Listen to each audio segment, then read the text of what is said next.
I said before, I believe in our team. I do believe in our team. All right, and we're going to work hard to make our team better. And I hope the players respond the right way. And it's not going to be for you.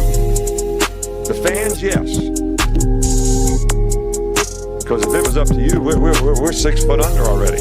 We're dead and buried and gone. Gone. And just because you got beat on the last play, that can't affect the next play. Or that's breaking you. Your frustration is breaking you. Just because you miss a block, or you get blocked, or you miss a tackle, or you fumble the ball. What does it take to break you? Everything you put into it is right out in front of you. Let's go get this thing. Keep it going. Show me you can get it. Show me you want to do it. Be better. Let's go.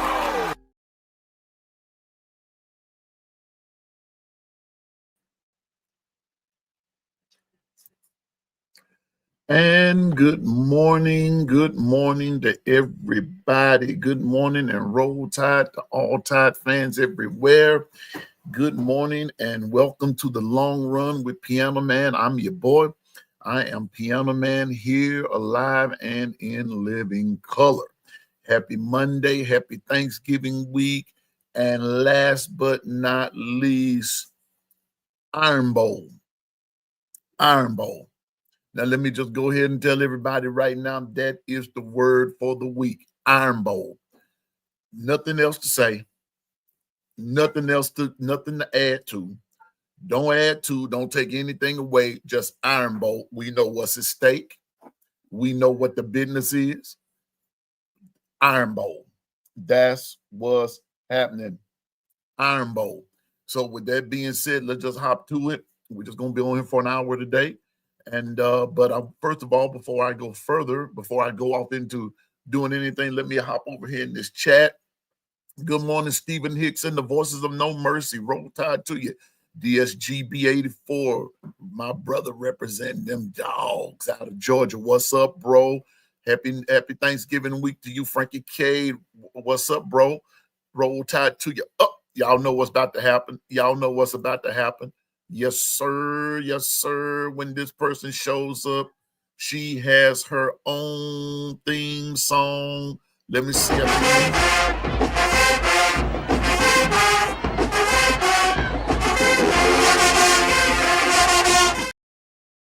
Oh, there she is in all her glory. It's the one. It's the only. It's LaToya, Queen of the Honeybees. What's up, LaToya? Roll Tide to you. Yeah, we're going to talk in just in a minute. Good morning, Bino. Our GM is here. Who else? Frankie K, LaToya. Stephen Hickson, the Voices of No Mercy is here. Frankie K is here. Who else is here? I know this is good morning, William Bryant and Roll Tide, my brother. Yeah, let's go back down to the bottom of the screen. I know this is Thanksgiving week, and I know some are off, and they have the week off, and there are some that's already gone to work, and I know a lot of people might not be on here this week, today or whatever, but we're gonna keep doing business as usual, right? Right. And that's but first I want to say, before I go further, I met a couple of folks, saw a couple of folks at over the weekend at the senior day with Alabama and EIU. I saw Dwight, my producer, was there. Me and him hung out a minute. And then I saw LaToya, the Queen Honeybee herself. LaToya met us over at Full Moon Restaurant and everything. And my sister and Miss Gwen, all of us were all there and everything. We just had a good time and everything. And I want to tell you this. I'm going to have to get LaToya on here sometime. LaToya is very, very knowledgeable of the game. LaToya was watching the game. And LaToya is a lot like Piano Man. There are certain little things that you look for that a lot of people don't pay attention to, but but I do, and LaToya did too. And before no, LaToya, I'm nobody but just Piano Man. Please don't be starstruck by me. Listen, if Kalen DeBoer had walked in there and came over there and said, hey, how you doing? Good to see you. Man, I probably would have passed out. Deontay Lawson or any of them. Look, let me tell you something, LaToya. And we really didn't get a chance to talk how we wanted to because it was getting late and I had to get back to Mississippi. But let me tell you something, LaToya. Guess who pulled up right beside me when I'm standing up there? My sister, Miss Gwen, they had to go. They went over on another side of where we were, and they just went and handled up on a couple of things. And guess who pulled up beside me, LaToya? You ready for this? Coach Shep, Mo Lindquist, and Courtney Morgan. You talk about it, and I couldn't get my phone to get a picture because they were moving so fast.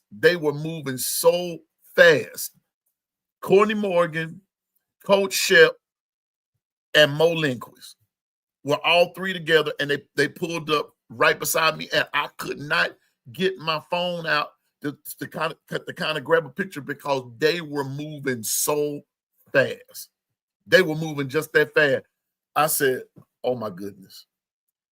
Then, and I don't care if she's listening, my sister had this harebrained idea, and if Dwight's on, I know he's kind of busy this morning, but my sister had this harebrained idea where we were standing. I could have seen everybody and got more and more pictures because my sister wanted to go and sit.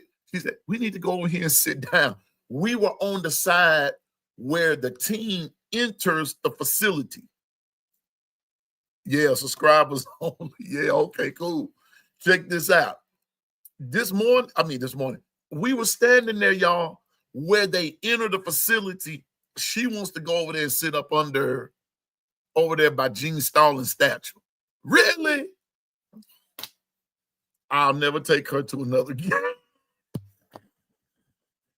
Good morning, Miss Gwen. Roll Tide. What the business is? You know. Quit playing, girl.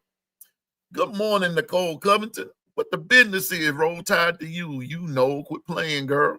But yeah, right there. And here's the crazy thing. Coach Shep, Mo Lindquist, Courtney Morgan, they all pulled up in a golf cart. A golf cart, y'all. A golf cart. And guess who was driving it? Courtney Morgan was driving the golf cart. Oh, Stephen, I'm not gonna raise my hand. I'm gonna stand and just wave like and like you're flagging somebody down. I'm not raising my hand. I'm just gonna jump up and down, sir. I'm just gonna jump up and down. I can't.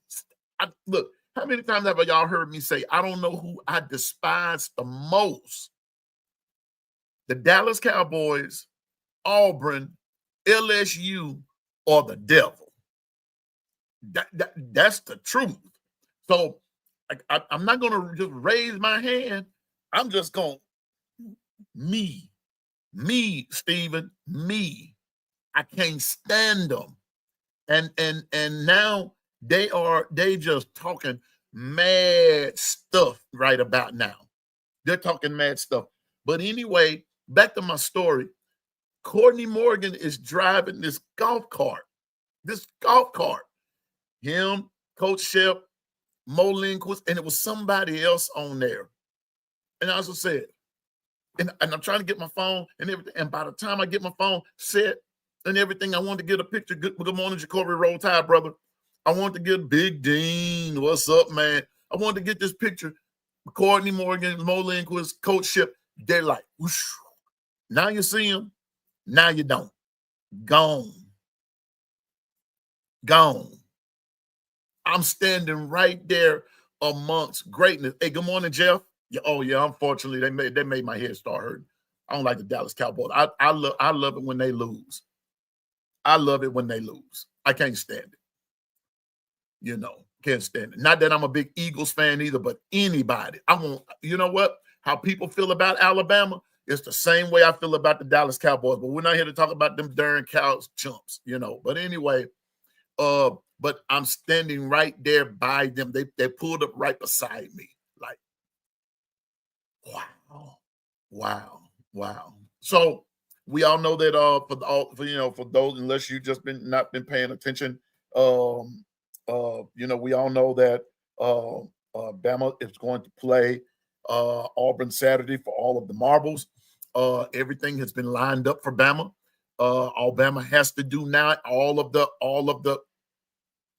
preliminaries and all of the riffraff and all of the other foolishness is out the window now. All Bama has to do is win, and they are going into the SEC championship game. No more ifs, no more this, no more that, no more the other. All Alabama has to do is win. Win. That's all they have to do. It's just win. That's it. Win. I've already said in another on some more social media venues, I've already said that Auburn is already going to play us tough. We already know this. Auburn's going to play us real tough. I want to go back to something here, and I've got to go back over here to my app. I will know more tomorrow about Jacory. I will go back into it. I really haven't had a chance to look at them yet, but I'll have all of that by tomorrow. I will have all of that by predictions tomorrow and everything of that nature. But I'm going back to my here we go. Let me go back here, right here, and this is what I want. Here we go. Here we go. Now, this is the part that I'm looking for. Get set up right here. Y'all forgive me, but I want to show us a little something. Let's get it together here and going to don't just try to make some things happen. And right here.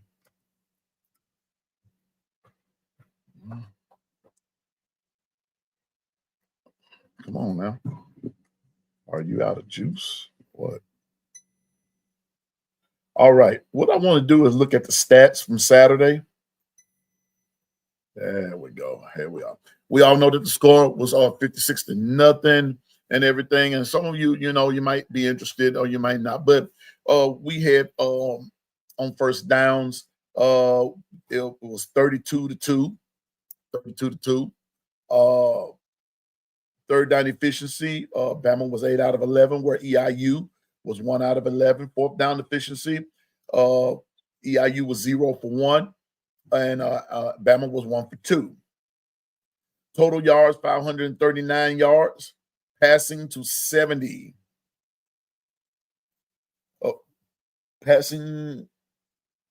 Total yards to 539. Let me see if I can't blow that up a little bit. Passing was 539. Total yards was 539. Passing was 270. We were 23 out of 30. 9 yards per pass on the average.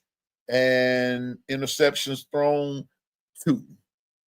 2 interceptions. Rushing, now 259 yards. 49 rushing attempts, and we went 5.5 yards per carry. We had 4 penalties for 29 yards. We had 2 turnovers, which were the 2 interceptions, no fumbles, and they were just still talking about the 2 interceptions. And our time of possession was 38 minutes and 9 seconds. We in over 100,000 in attendance, and all that good stuff. All right. But here's where I want to get to right here. Let's look at the box score, and I'm going to go to Alabama. That's because I'm not saying this because Eastern Illinois is not important. Good morning, Double A. Roll Tide, Double A. What the business is, you know. Quit playing, girl. Quit playing. Now, here we go. Mind you, I'm at the game, right?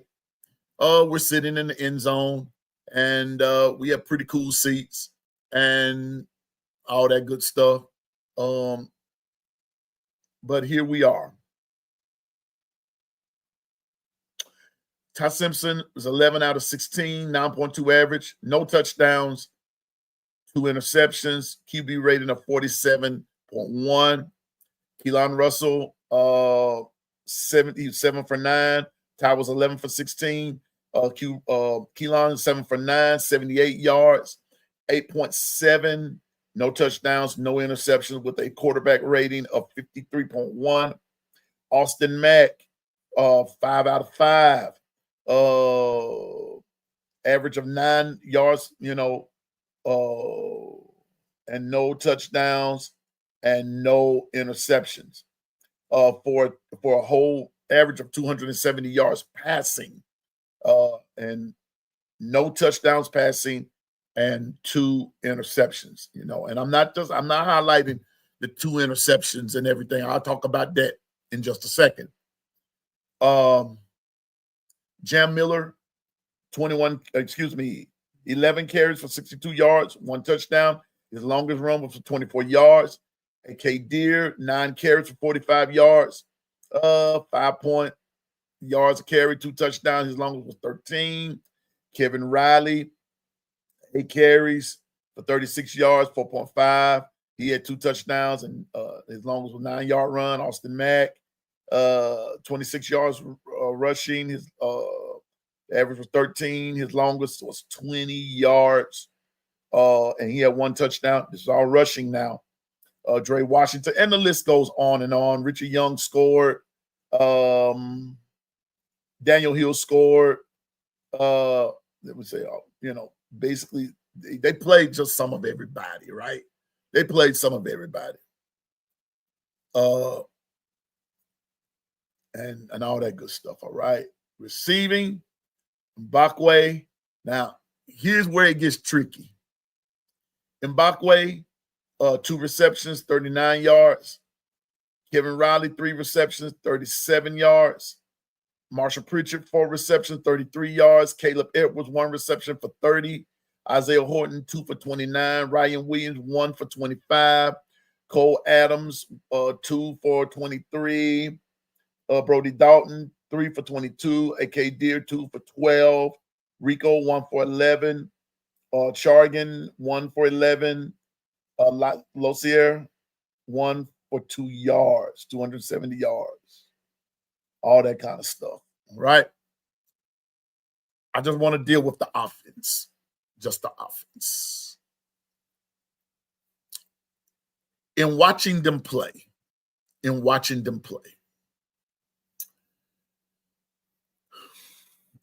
going into Auburn, and if you go and you look at the stats,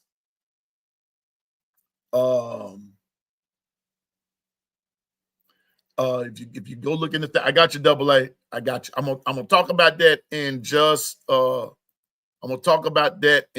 second. Let me start at in looking at the stats, just the stats alone. We know that everybody played, and we got that. And sometimes those stats can, what's up, G-Bama boy, Roll Tide? Stats can be impressive, but sometimes stats don't tell the whole story. Stats don't tell the whole story. I learned Saturday too. Well, not so much I learned, but I had a reminder Saturday that when you're watching a game in person, or when you're watching it live in person, when you're actually watching it, you watching plays develop, and you're watching this happen versus when you're watching it on television. There's a lot of different things that goes on. There are a lot of elements in the game, okay? I'm going to talk about the fact that when I left at the beginning of the 4th quarter, I left, and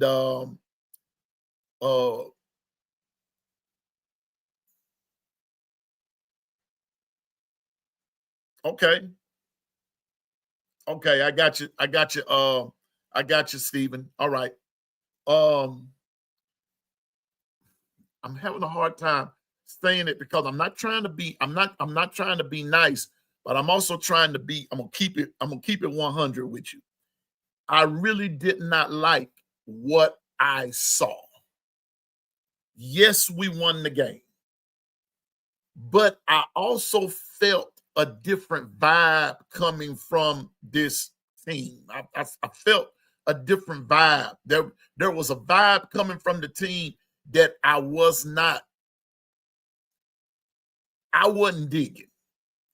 I wasn't digging. Usually on senior day, everybody's happy, everybody's upbeat, everybody's this, that, and the third, and everything. And not saying that the team wasn't happy when the team wasn't upbeat, but you could also tell that this team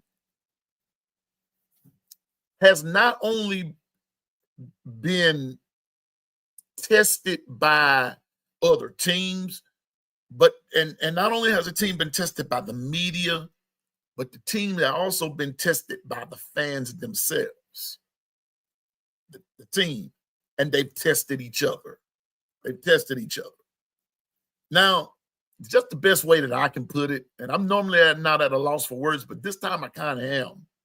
But good morning, Martavis. Roll Tide, brother.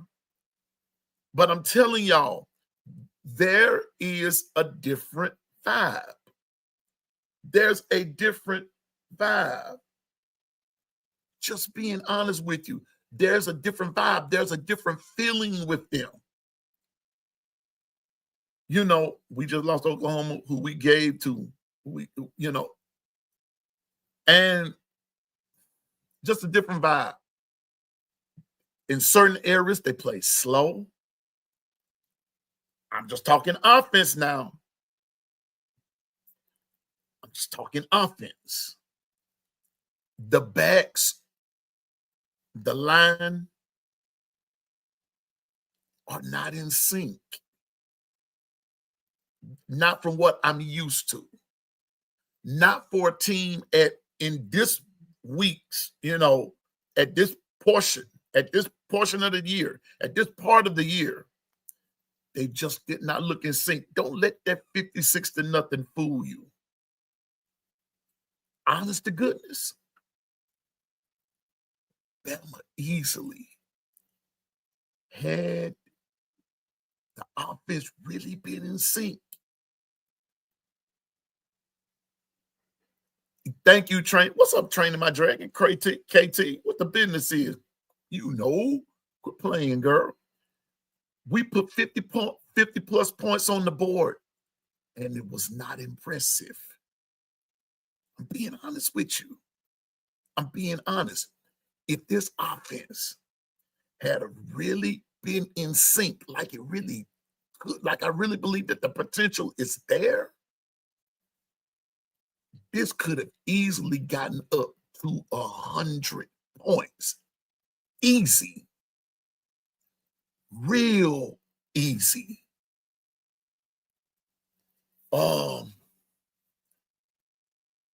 Good morning, Dwight. My producer's here, man. Good to see you, Sandy, bro. Good to see you.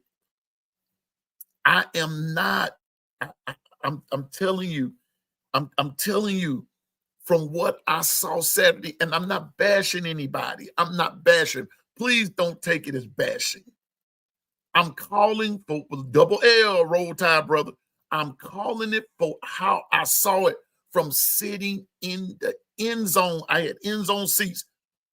When Ty threw that ball to Ryan, it was dead in his hands. And I know some folks don't want people to say nothing about nobody, but I'm gonna say it. When that's the first, when they got ready to score that first touchdown, that should have been a no-brainer. A no-brainer. Now, some folks just want us to go and celebrate the win, and we do this, and we say rah, rah, rah, on to Auburn, and this, that, and the other. No, not quite that simple. How did I feel about Vandermark at the center?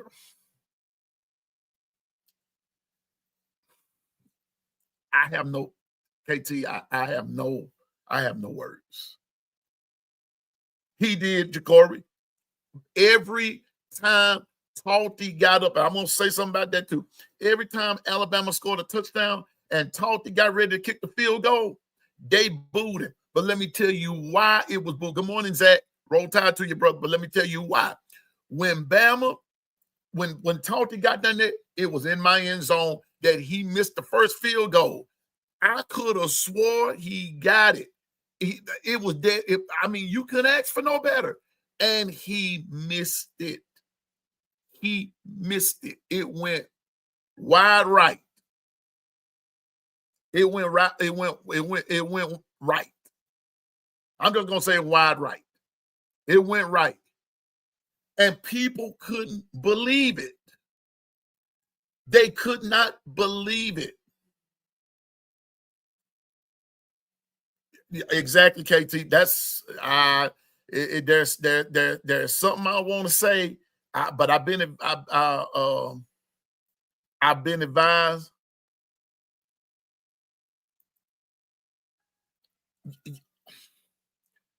Okay, I'll take that, but I'm gonna tell you this. I'm gonna say this though. Offensively,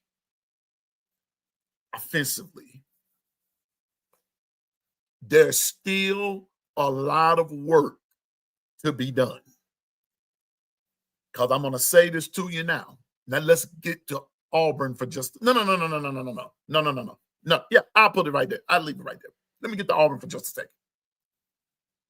You remember we were talking about, some of y'all are making reference to the Ty interception, and I think it's Jacory said I'm not okay. Whoever it was said I'm not okay with Ty throwing 2 interceptions and all that kind of stuff. I totally understand. But I want to talk about that first one. It was the first one. That first one,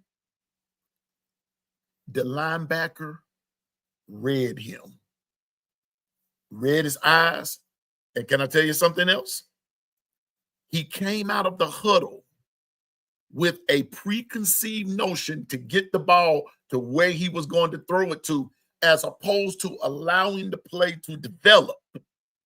And when the play developed, if he had to scan the whole field, he had a receiver wide open for a touchdown right there. But when you come out of the huddle, want it, and I'm not trying to read his mind. It was there because that's where he was going the whole time. You could see it. You could see it. It was right there. You could see it. It was there. Right there. It was right there. You could see it. The play had developed. Dude was wide open over on the far right. All he had to do was throwing the ball. He could have did skip to Malou into the end zone because nobody was around him. That was the first interception. Then the second interception, you trying to do a Hail Mary. Unless the odds are in your favor, that's going to get picked off every time. So which leads me to Saturday's game. I'm talking offense now. Offensively, we better be ready to play straight up, hard-nosed football. Not all these gimmick and gadgets and gizmo plays. That's not going to help us. That's not going to help us. Because I'm telling you now,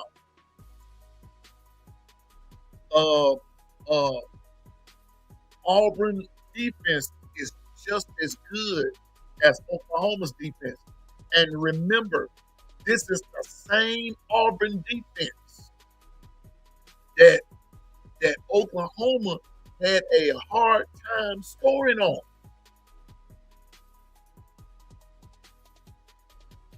And now that we have all of this at stake, I know I'm going to lose a few. I know I'm going to lose a few right here with the statement. But what worked for EIU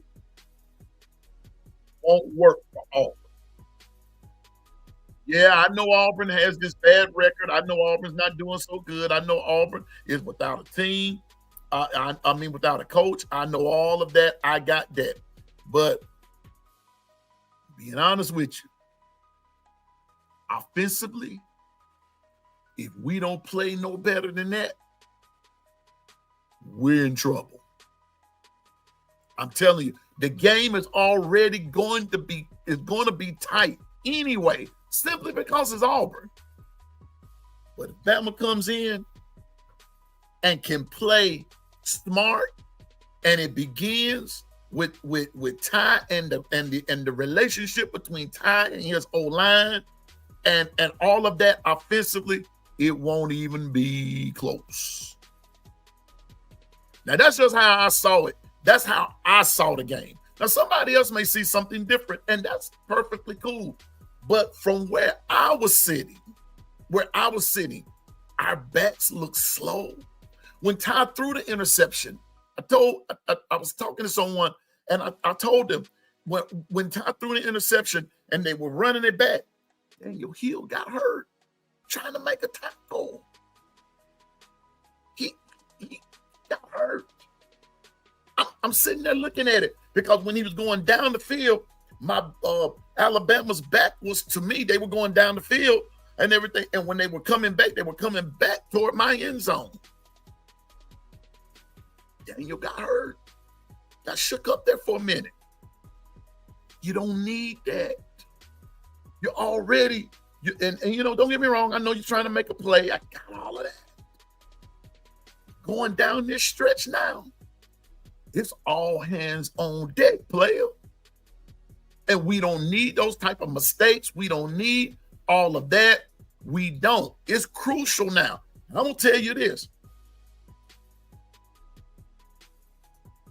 I'm a Ryan Williams fan. Love Ryan. But those drops like that, you don't need that when a game is on the line. You don't need that. We got to bring those in. And I know people say, well, Piano Man, he just dropped it. Yeah, but it's the principle of the thing too, y'all. Good morning, Keith. Roll Tide. It's the principle of the thing. Like, come on now. You're playing. It don't matter who you're playing. The ball is in your hand. I've been one to take up for Ryan. I've been one to take up for all receivers that they all drop them. But some things seem like it's a repeated thing. So I'm going to tell you like I told someone else. Number one, Ty struggles are real. Number two, Ryan Williams drop passes are a problem.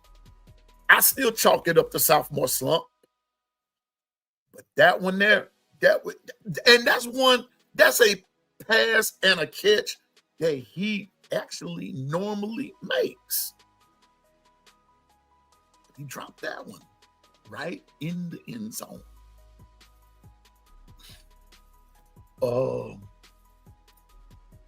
No firing off on the line, because when they got down there to the 1-2 yard line, they took all those times to punch it in against EIU. And like Double A said, I mean, no disrespect to EIU. This is not in any way showing any disrespect to them. But you're far more superior, and we struggle. We struggle. I'm just saying, I think that's where the issue is going to be going forward, starting Saturday. I'm watching our offense very closely. And I would love to say to Coach Grubb, I think you're calling some pretty cool games and everything. But what can't happen is gadgets and gizmos. Sometimes you just got to tell the O-line, let's man up and let's line up and let's get with the getting. Let's get it. Let's get it. Let's run the ball down their throats. Let's get it. To me, that's old-fashioned football, because down the stretch, I don't think you're going to beat a team with trick plays. I think you're going to have to beat them straight up.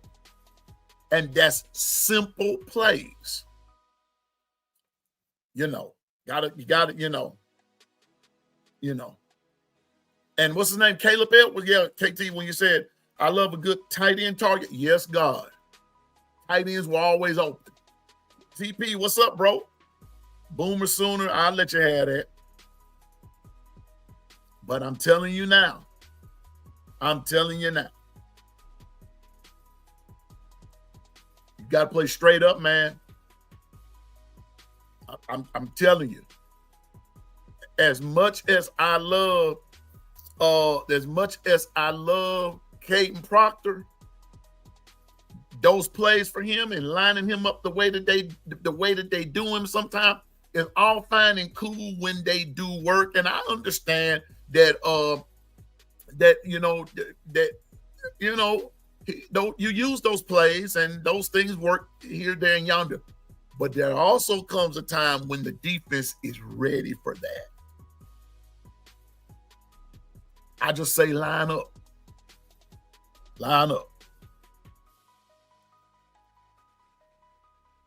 Exactly, coach. That's all I'm saying. Wait a minute, hold on, coach.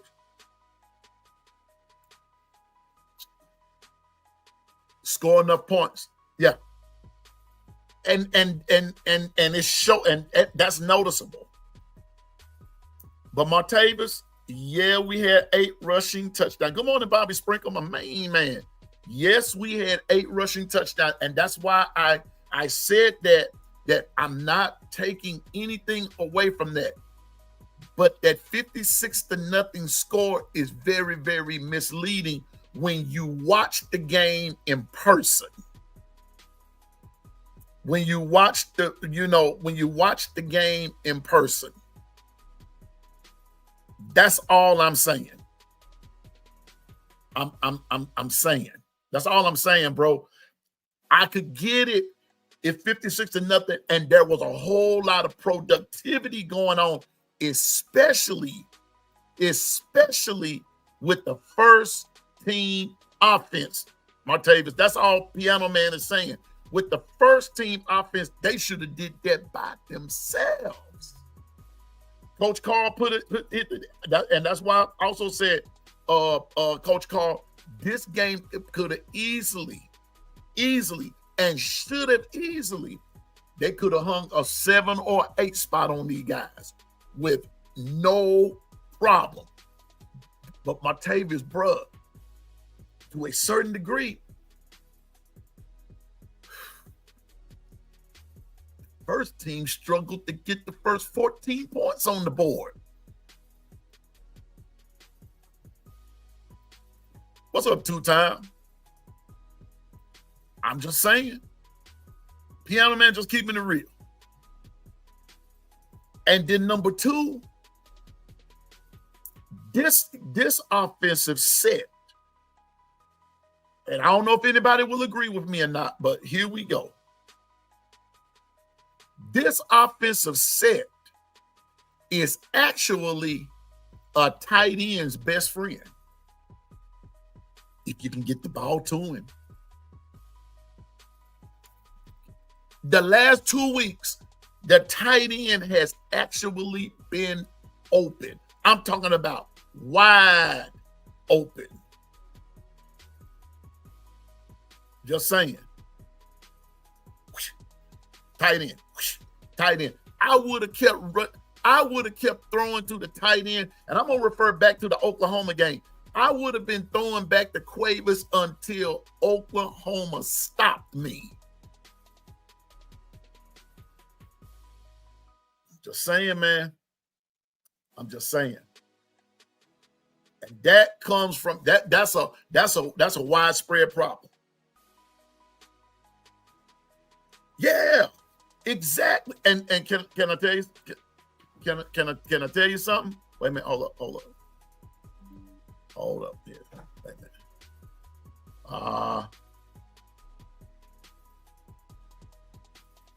Had to pop up on my. Where did y'all go here? Wait a minute. Where did you go? Where are you? I mean, come on now. Where are you?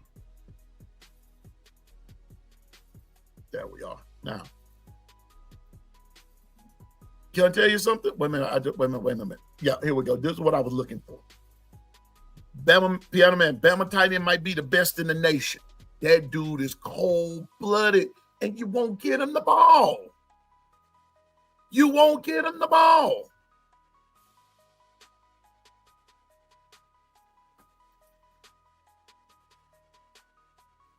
That's all I'm saying. That's all I'm saying. I'm sort of, I believe Bama will beat Auburn. I believe that good morning, Michelle. Good morning to everybody in the chat that I hadn't spoken to. But I believe Bama wins the game Saturday. As we go on in the week, I'll give more and more and more. But, oh, man.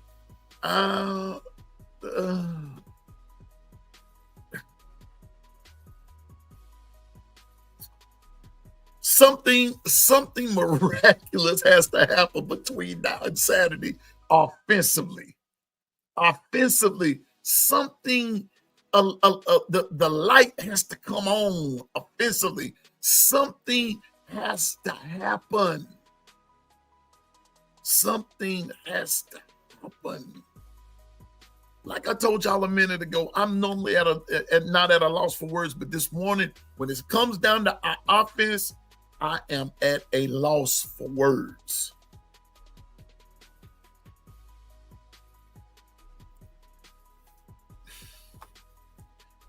And as we go on,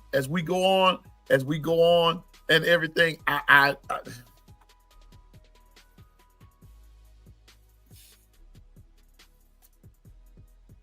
do too, Martavis. I believe we will beat Auburn. I believe that we will, because here's the other part of the issue with that, which leads me to the bright spot. Our defense. Say what you want about Kane Womack and that 4-2-5, 3-3-5, and all that kind of stuff. Them dudes is laying the 5 smackdown. I'm just saying, those guys are actually playing lights out. And I'm going to say something else while I'm at it.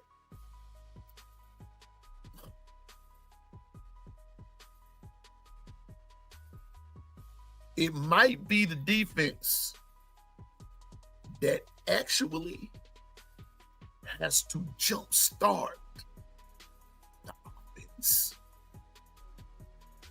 What do I mean? What do I mean? What do I mean? Somewhere along the line, a pick six. I'm going all the way with this one. A pick six has to come about. Somewhere, somehow, some way, a pick six has got to come out of the deal. I'm just saying.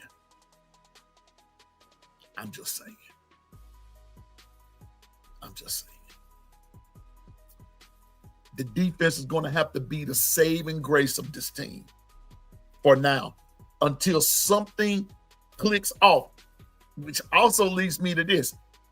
If it doesn't set in, then I know it's late in the season.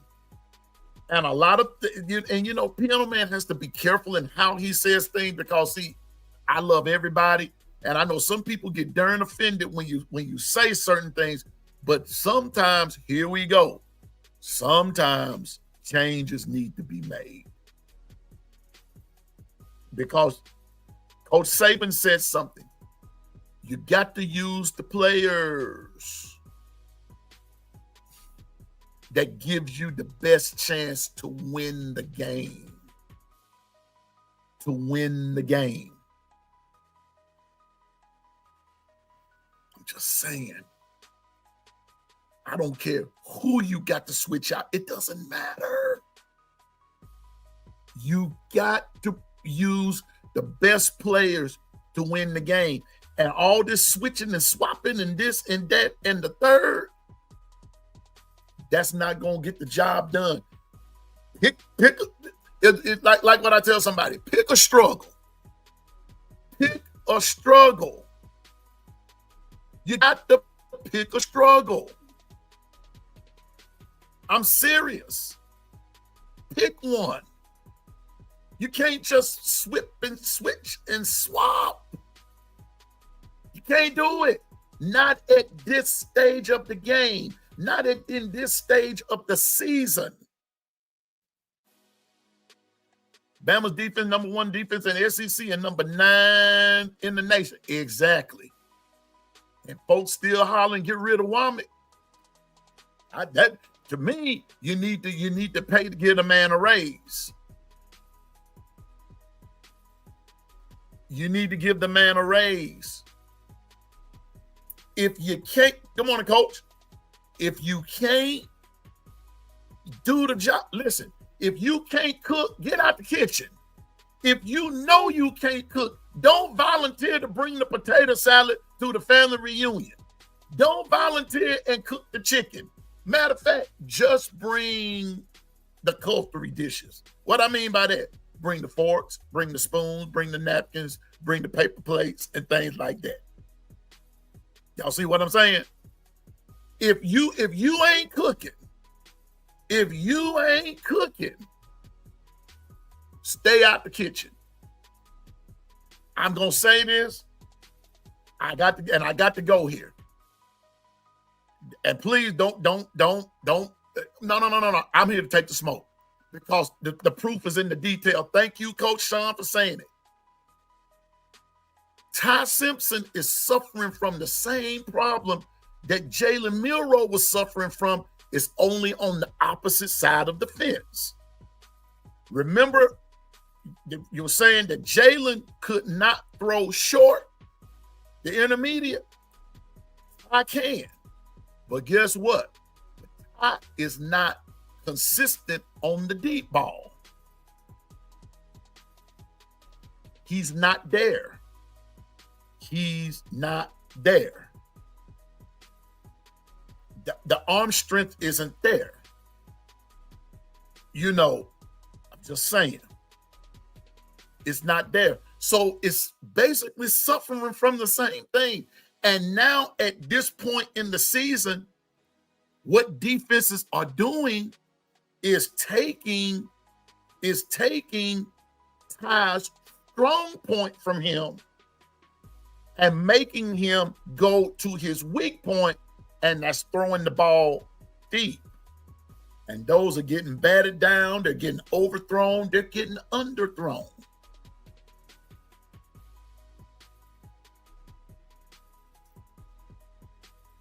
Just facts.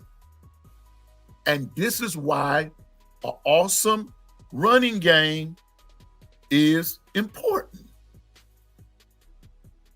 It's important.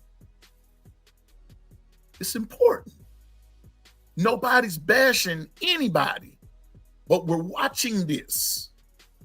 And the same thing, you suffered with the same QB issue for 2 years, but the thing about it is they're mirror imaging each other, and one couldn't throw short last year, and the other one can't throw long this year.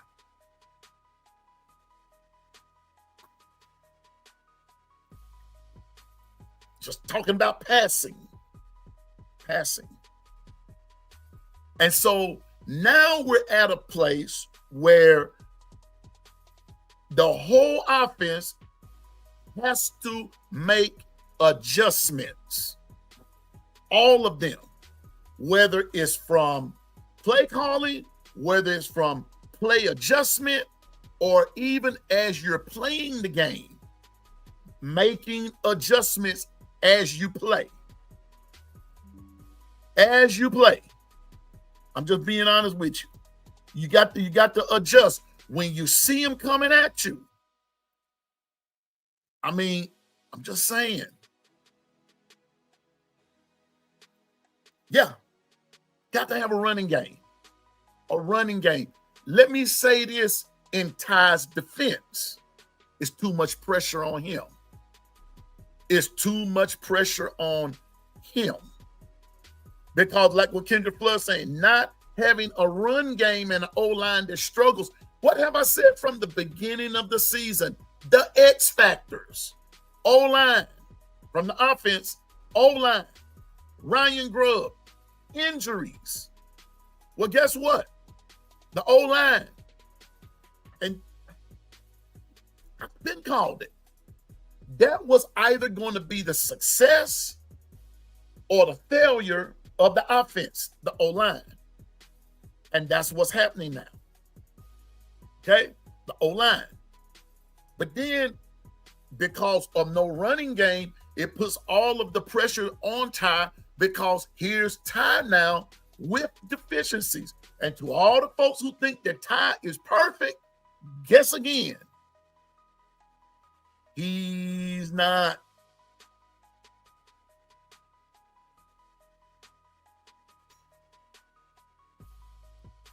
Let me hold up right here. One point about the deep ball. You can still stress defenses if the quarterback can consistently make the deep ball throw. Exactly. See, that can still move a defense. That's still going to get you first down, touchdown. That's what coach means right there. It can move the defense. But when you going deep and the ball is being thrown short, or you're going deep and there's really no velocity on it, or you can't throw them open and everything, because sometimes you have to give that receiver chance enough to be able to push off. Because that's another subject. Yeah, even some of our receivers are having placement, this, that, and the third. There's a lot of problems. But if you're going back to just starting, and lots of times, okay, let me put it like this. When the quarterback's doing bad, he can't throw. He can't read the defense. He can't do this. He can't do that. And he can't do the other. But then when another quarterback comes along with the same problem of the opposite approach, then some people have a tendency of wanting to overlook that. Piano Man don't overlook nothing. If you got a problem, you just have a problem. I don't care if you left-handed and can't throw back to the right, or if you right-handed and can't throw to the left. It just simply means that you got one right-handed quarterback that can't throw over to the left side of the field, and you got a left-handed quarterback who can't throw over to the right side of the field. They both washing hands. That's how I see it. So which leads me to believe that somewhere this week, I'm hoping, I'm praying that the light comes on for everybody. For the whole first team offense. That the light comes on. Just saying. Because I didn't like what I saw Saturday. People can get mad with me if they want, but I'm not going to sit here and sing a person's praises or sing a team's praises or a particular unit's praises and say, oh, they're this and they're going to be fine and blah, blah, blah, blah, blah, and this, that, and the third. See, I'm a teacher. I'm a teacher. And I've seen students, because nobody would address them in their deficiencies, end up in the long run embarrassing everybody. Good morning, Bishop. Come on in, bro. Come on in, Bishop, right quick. I got about a few more minutes left. I got to get on up out of here.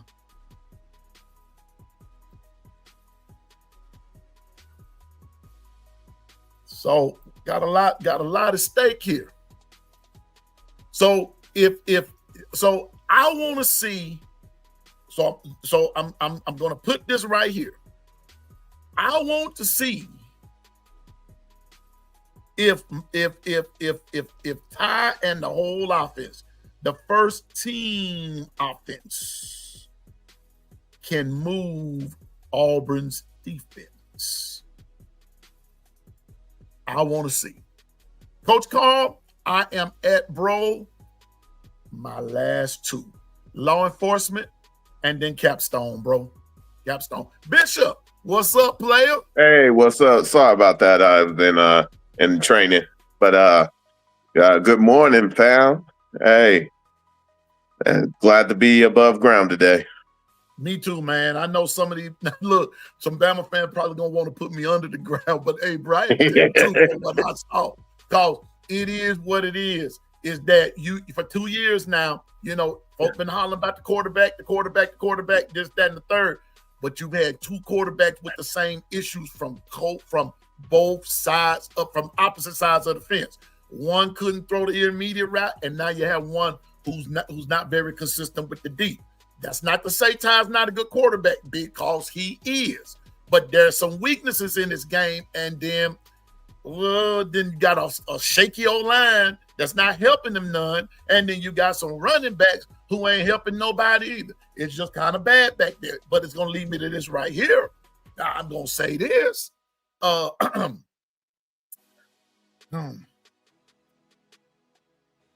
future reference, Elon Russell is the business.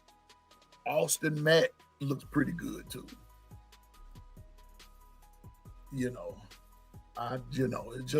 It's just one of them things, Bishop. It's just one of them things. But they look good. They look pretty good Saturday. But I'm concerned about the first team. I'm concerned about the first team. What I saw with your younger quarterbacks is that they went through their progression, and if needed be, they dumped it off to their outlet, and that's huge to keep the sticks moving and move your offense down the field. Got to. Yeah. And I kind of got a feeling. Well, before I say that, let me say this. When it was some moving and shaking going on out there Saturday, because when certain people got the messing up out there, he took them out. I'm talking about Bama now. They took them out. And so all I'm saying is Bama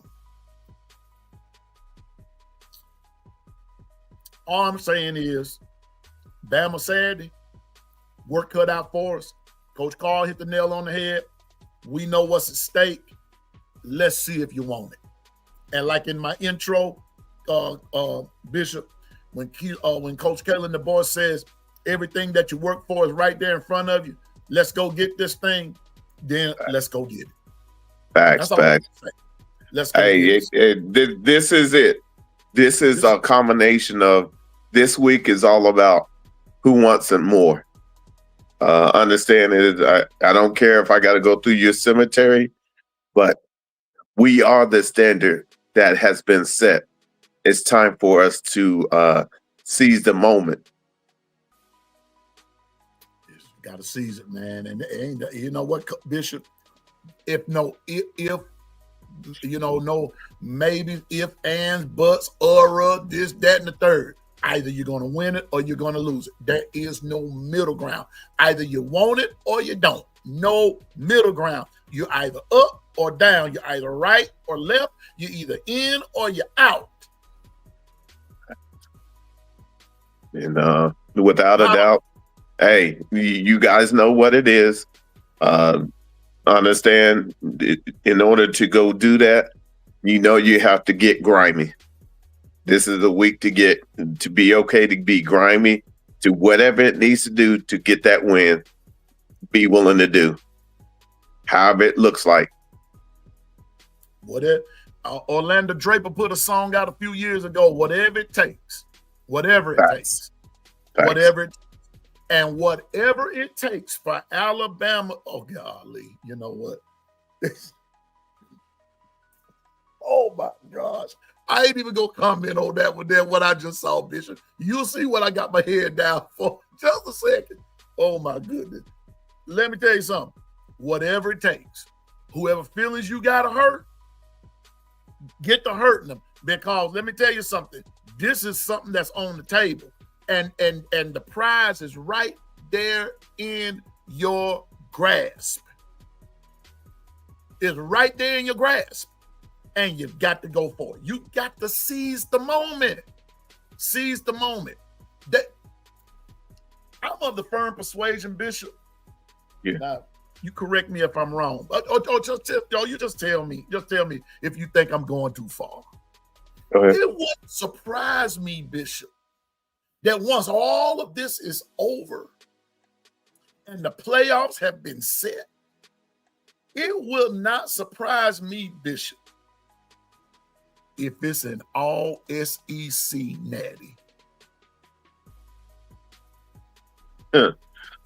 I'm with you. I'm with you. Hey, in fact, the type of gauntlet we had to go through, it's on us if we don't. It will not. It will not surprise me. If J. Cole, peace and blessings be unto you. Shalom, my brother. Shalom, shalom. It will not surprise me if it's an all SEC natty. I'm just saying. Think about it for a minute. Now look at what's at stake right here, Bishop. Look at what's at stake. Now, this Saturday, let's put all the, as they say, let's lay all the jokes aside and let's put the fun in the middle and watch this. Here we go. Bishop. Yeah. Auburn, Bama. The right to go to the SEC championship game for Bama. Auburn's all the way out of it. Auburn can't even get a bowl game. But they're at the verge of playing spoiler role. But you are their bowl game. But we are their bowl game. We are their bowl game. So what you think how they gonna handle this? They gonna treat this like they gonna take the gloves off and it's gonna be all bare knuckles brawl. And if Bama come in there thinking any other way, well, there goes your season. And then all of we all know what comes with that. All right, so then on the other hand, Texas A&M, they've got a hot Texas team coming up. It don't get any better than that, Bishop. Facts. It don't get any better than that. Facts. Uh-huh. Not only that, you guys got to understand, they made sure they played the other quarterbacks so the other quarterback can be available for this week. They're throwing the kitchen sink and everything they got at this week. This is their bowl game. I'm going to tell you what, and shout out Ebony, man, much love to you. Ebony, this will be the only time I'm going to say this, but I mean this from all of me. Congratulations with your son, both of them.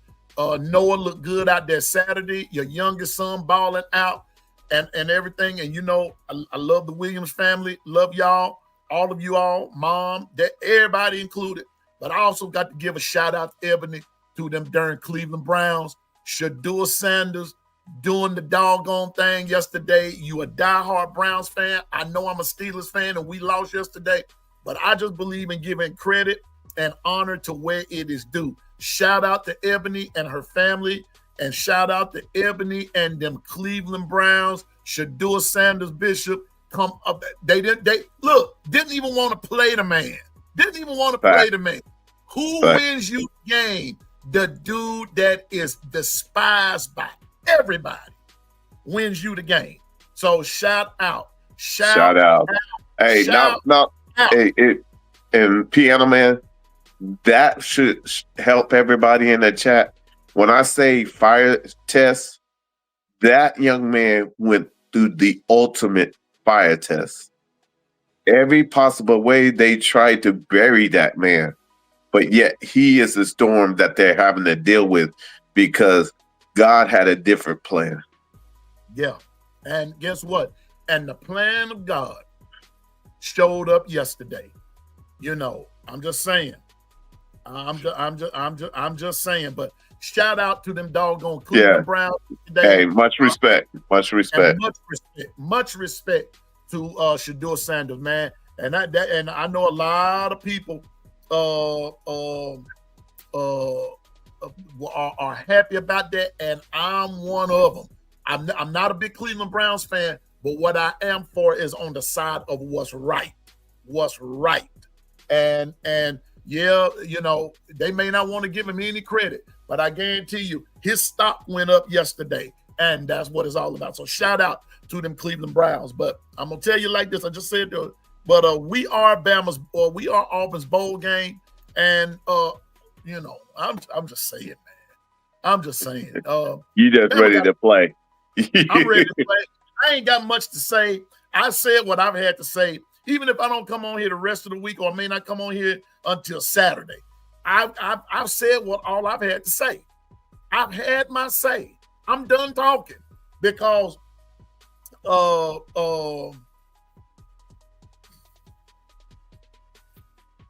I just don't like what I'm just not liking from the offensive side of the ball, Bishop.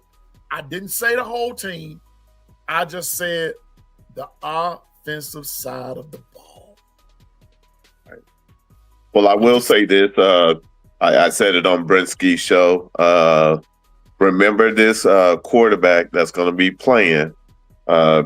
He's one of those ones that you got to account for 11 on offense, and he likes to run to the offside, which is sometimes the field side or the short side.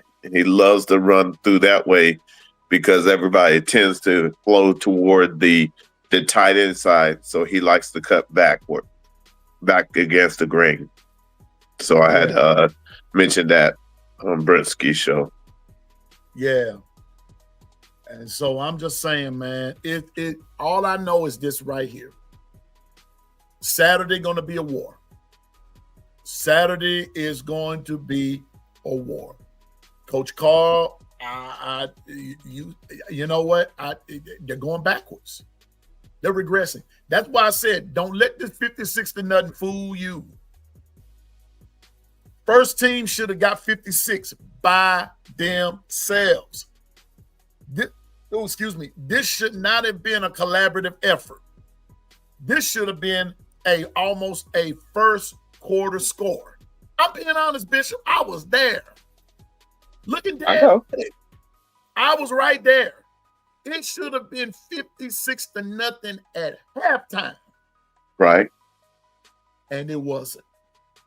First team struggled to put the first 14 points on the board. I know the folks who don't want us to say nothing negative. You're not gonna get that out of me because I'm just gonna tell you the truth. And if you don't like me for telling the truth, then just go on and not like me. But this score should have been in the first quarter or the first half, or however you want to put that.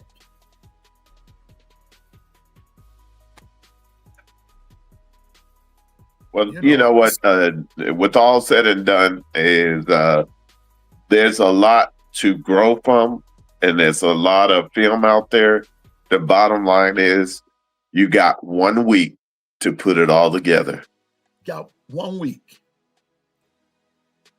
And 1 week to just say, hey, and understand, take a look in the mirror, because the simple fact is, what's on the line is very important, because understand the other side of it, you don't want to even think about, because way this committee is dealing with folks and putting who they want in went out. That way they can't mess with us. Just telling you, Coach Carl he said, I told you, Piano Man, It's different when you see it live. And as many a game as I've been to, I think this is about the first year that I really did not go as a fan or a fan alone. I went as somebody who comes back on here on a Monday morning and say, hey, y'all, this is what I saw. This is what I saw. I talked to a couple of people on my way home. I talked to a couple of people on the phone and told them what I saw. Yep. And I would love to report, oh man, ain't nobody gonna beat Bama, whatever. I would love to say that. Let's put it this way. If the defense matches the intensity, if the offense matches the intensity of the defense, Bama will be hard to beat. But I'm gonna say this, but if the defense take on the mentality of the offense, we in trouble. We're in trouble. We are in trouble. Just saying, man. I'm just saying. Yeah. Just saying. Take them crimson colored glasses off. Take those crimson colored glasses off. There's nothing wrong with being a fan, but be realistic in your fandom. Bishop is realistic even about Oklahoma. He knows. Absolutely. He knows. Hey. He loves Sooners. He loves them. But he's realistic about them. Hey, we better show up some stuff because like I said, this week LSU they need something to make it worthwhile this week, and not only that, they want to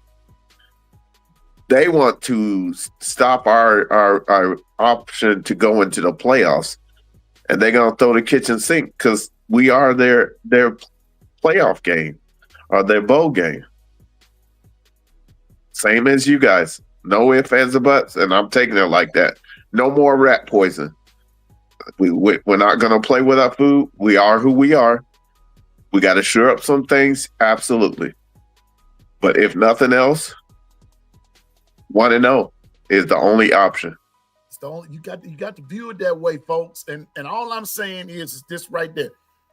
Piano Man is not saying that Bama can't do this, Bama can't do it. No. That's not what Piano Man is saying. What Piano Man is saying is that what Bishop just said, there are some things that you got to shore up. You know, there were some things you got to shore up. And I'm talking to first team offense. There's got to shore up. You got to. No ifs, ands, and buts. Maybes, all that good stuff. Can't do it, folks. So it's going to be something to see, but I'm excited though. I'm excited. We got the opportunity, Bishop, that we've been asking for. You know.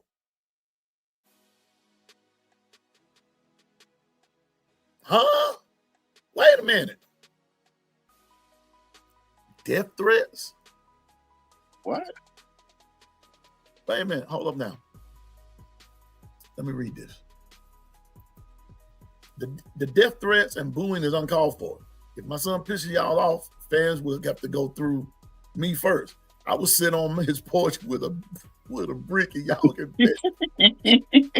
I ain't mad at you, sis. Get down with the get down. I got you, sis. The booing part, I think, Ebony, that's gonna come. That's gonna happen, irregardless of what happens. But I think where the booing comes in, sis, is that this thing is consistent coming from Talty. And I got you. He's a kid, but I'm not gonna bring up all this. What you call it? Play the NIL, blah blah blah blah. We're gonna talk about folks playing the game of football. Okay, when somebody's consistently doing something that is in the negative, in a case like that, they're gonna always get those boos. That's gonna happen. It's gonna be up to the player to silence that. That's not up to the fans to stop it. It's up to the players to silence the fans from doing it by becoming more consistent. Now, here's the other problem. When you got a kicker who's limited, or maybe that's the word I need to use, limited. There are limitations with offense and special teams, Bishop, limitations. You have some players with limitations, and those limitations are very like that. In other words, Talty is good from a certain area on the field or certain yardage on the field, but sometimes he's not consistent. And Ebony, I think that's the part that they're booing. They're booing the inconsistency. It just so happened to be labeled the Talty, but they're booing the inconsistency. That's what's wrong. Can I say something? Go ahead. Miss Ebony, I'm going to be honest. At times, there are fire tests. And right now, he's going through his. But understand what you have taught him, he has to lean on now. And now he has to stand on it and stand 10 toes down and show that whatever is being shown, I learned how to press through it. Because everybody goes through growing pains. And that's the simple fact is that fans going to be fans. But whatever you have set him ablaze from his upbringing is where he's going to reach down and pull up his bootstraps and finish out strong. And Noah ain't even, and I know which way you're coming from the macro of it, but Noah ain't even on that list. Noah's one of the stars. You know what I'm saying? Noah one of the stars, and people they ain't got too much. They ain't got no problem with Noah, but Talty on the other hand, they have a problem with Talty because he's been inconsistently. I mean, he's been consistently inconsistent. That don't sound right, but he's been consistently inconsistent. He hasn't been consistent. And then when you needed it, and then but here's the other part. And I have to agree with Bishop and you too, Ebony. Here's the other part. He's also being judged on one game, and that's the Oklahoma game.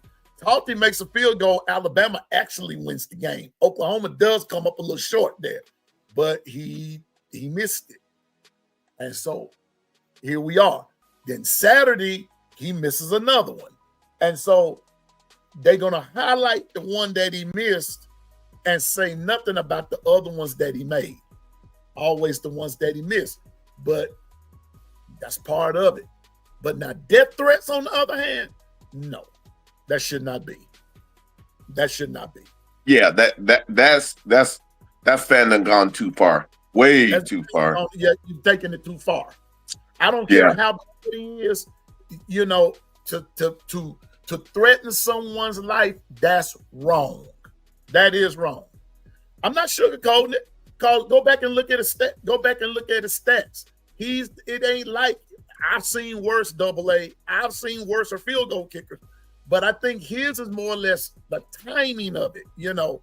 So I mean, it happens. But understand that's just growing pains, and that comes with it. And either he embrace it and raises up and go to a new level, which is good. There's nothing wrong with having a little adversity because life ain't fair. And when life ain't fair, that's when he needs to say, you know what? Look at the man in the mirror. I might have did something that I need to be accounted for, but that's not the totality of who I am. I'm going to show them who I am. But I'm going to tell you what, though, Bishop, y'all forgive me right here. And I'm trying my best to be serious, but LaToya and Dwight, they'll tell you, when they were booing that dude, I felt kind of bad for him, but it was kind of funny at the same time. Because when he kicked the debate, they went with boo, yay!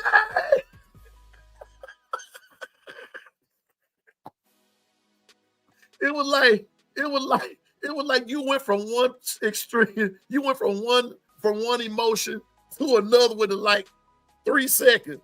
Then we get it was like boo yay.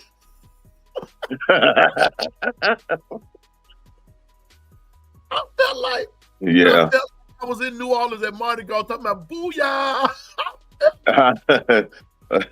Estupela, booyah, booyah. Yeah. But no, it was hilarious, man. Yeah. But see, here's the thing: is a lot of times we want to soften the blow for our kids. You can't. Life ain't gonna soften the blow. It's okay that he goes through it. That's just a moment in time. It's how he reacts to it and say, "You're right." At that moment, I wasn't. My character didn't show the champion in me, but I'm gonna show you that I'm a champion because you're gonna be able to count on me going forward. You know, I'm just saying, man. Okay, Icebox. If winning the game with a kick from the 30, okay, winning the game, do you want to talk to kicking or the fifth string quarterback?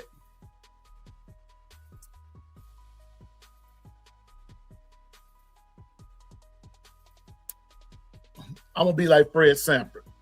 Don't interrupt me, I'm thinking.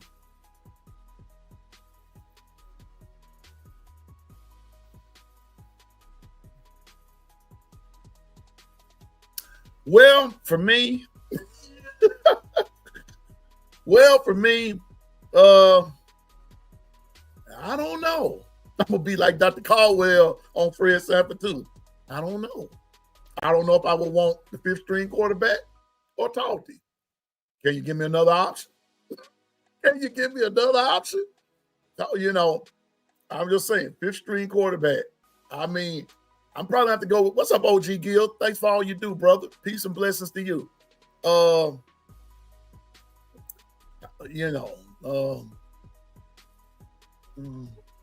almost had to take the fifth string quarterback. I'm sorry. I think he would be good for a play, but man, like I said, Talty is just so inconsistent. He's inconsistent. And it's like Anitra Roll Tide. It's like he's regressing. It seems like a lot of them on special teams and offense are, instead of progressing, Bishop, they're regressing. I don't know if it's a phase they're going through. I don't know if it's something they're not grasping. I don't know if it's nerves that kicked in. I don't know what it is, but I just don't like what I'm seeing. I don't like what I'm seeing. It's called the gauntlet. Let's just be honest. It's too much on the line. There's too much on the line.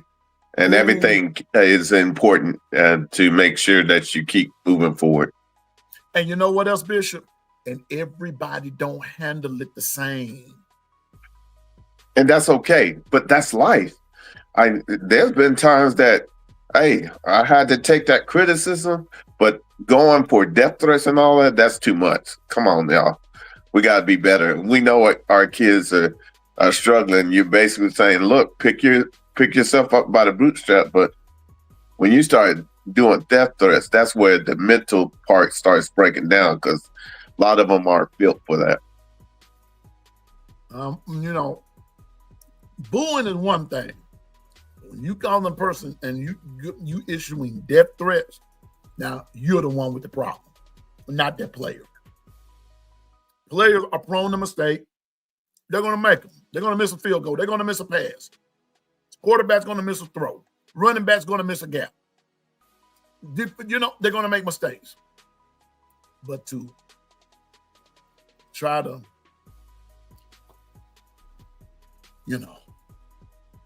silence them and with a death threat or threaten them with a death threat, that's actually terrorism. And you do know, if you ever caught about doing that, you do know there's some bad consequences for that. Will miss kicks. Yeah. Will miss kick. Andy Papanassa's miss kick. If you're a Georgia Bulldog fan, Blankenship miss kicks sometimes. So, you know, I just, But it's gonna be this week. Bama's got the whole week. They got all the way up until Friday to figure this out. What are we gonna do? If it was just a practice game, I still say, still should have looked better. Still should have looked better. Yeah. When and Big Dean, we got you. We're just saying it's still wrong when you demean someone, when you threaten them like that. You know, it's still wrong, bro. It's still wrong. That's still wrong. Booing is part of the game. You know. But death threats is that's even if you're just mad and you're just trying to threaten them, it's still the psyche wasn't meant. You go into a fight or flight when it comes to that type of stuff.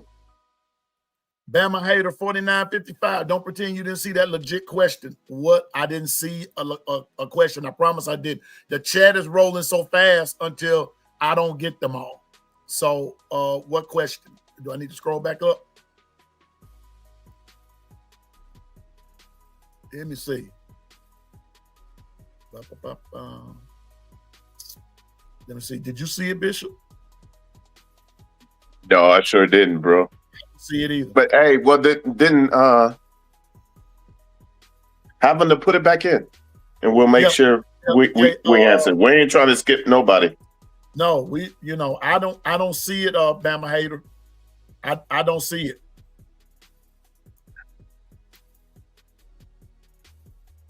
Yeah. Bama hater, just go ahead and put it in there, bro. And I'll, whatever it is, you said it's a legit question. If Bama gets a third loss in the SEC chip game, do they deserve a playoff spot? If they get a third loss in the chip game, do they deserve a playoff spot? Yeah, why not? You're going to put Notre Dame in there, who lost to both Texas A&M and Miami in. Why not? If I had a vote, yeah. Because they're the ones. Our committee said strength of schedule. See, even your losses are good losses, because a lot of those people that you lost to are still have the ability to go in the playoffs. So yeah, you're still in the And then Bishop, and let me cut this off at the path right quick. Yeah, we lost to Florida State. We got that part. We got that part. But you also have to remember, when Florida State beat us, what did that win do for Florida State? It boosted them and boosted them and boosted them until Florida State started losing. When Florida State started losing, then there became a problem. And then all Florida State fans kept saying, but remember, we beat Alabama, but who else did Florida State beat? I can about answer that question in the words of Keith Sweat. Nobody. So yeah, Miami owns the like opponent metric over Bama. Well, why you gotta keep pretending that the 14-point loss never served pro? Well, nobody's pretending that, Bama hater. I think where the real problem comes, you don't have a problem with us. You got a problem with the committee. And then furthermore, let me be honest, just like us, there were games that you all lost that you should have won. And you didn't.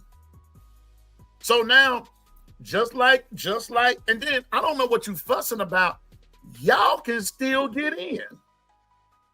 If you keep listening to the committee, y'all can still get in.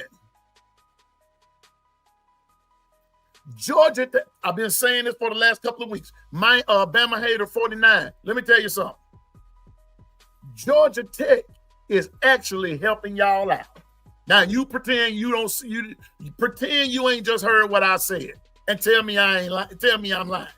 Tell me I'm lying. Georgia Tech is actually helping y'all out. How? Didn't Pitt beat them Saturday? Yeah. How many games have Georgia Tech lost this year? 2. Okay. I'll wait.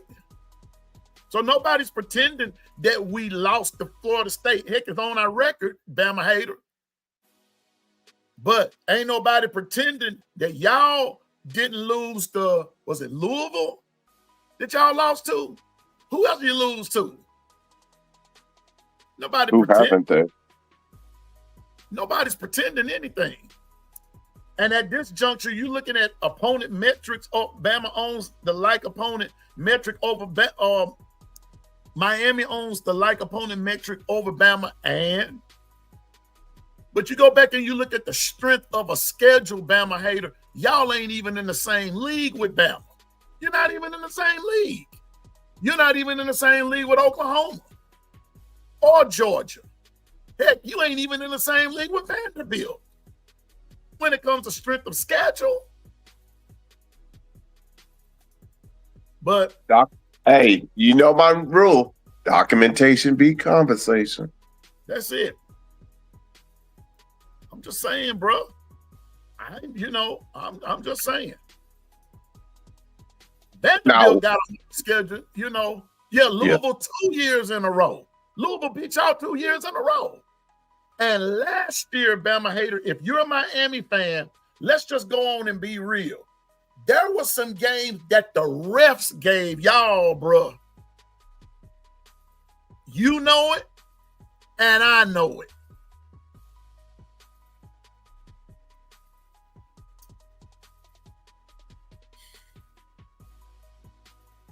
I'm just saying. So now, Bama hater, I mean, I don't mind you hating Alabama, but be realistic, bro. So would they deserve, if we make it to the chip game, I'm gonna put it to you like this. If we make it to the chip game and we lose, we still deserve to be in. Our schedule has dictated that.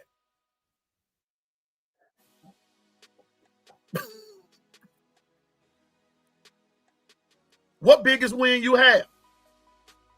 Okay. Wait a minute. And you want to scream strength of schedule? Yeah, we do. Okay, okay? Whoa. But you may have the worst loss. What's the worst loss? Besides, if you gonna holler worst loss, Florida State, in my opinion, really is not the worst loss. When Miami lost to Louisville, they were all 5-1. And when we lost, when we lost to Florida State, we were both 0-0.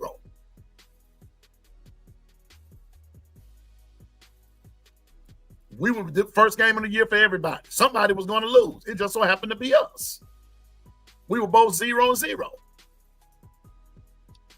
See, you can argue about all this Bama hate if you want. The fact of the business is you're upset because you all did beat Notre Dame and Texas A&M beat them too, but Texas A&M is getting the love that you all are not getting. But you got to remember, you lost to Louisville.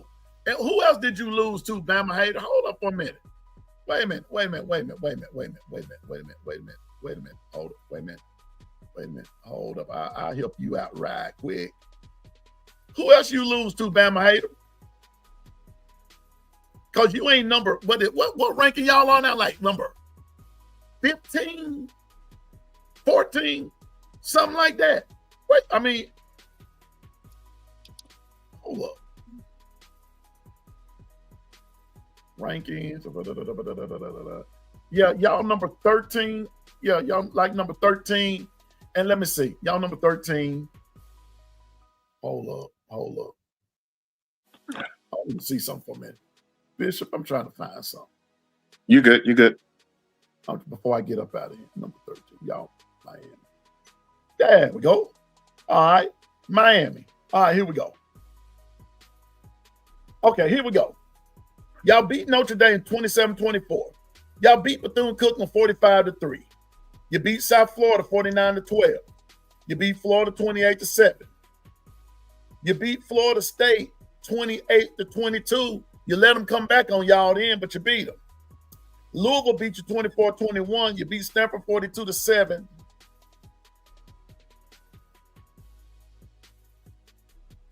And then you go to SMU and they beat you 26-20.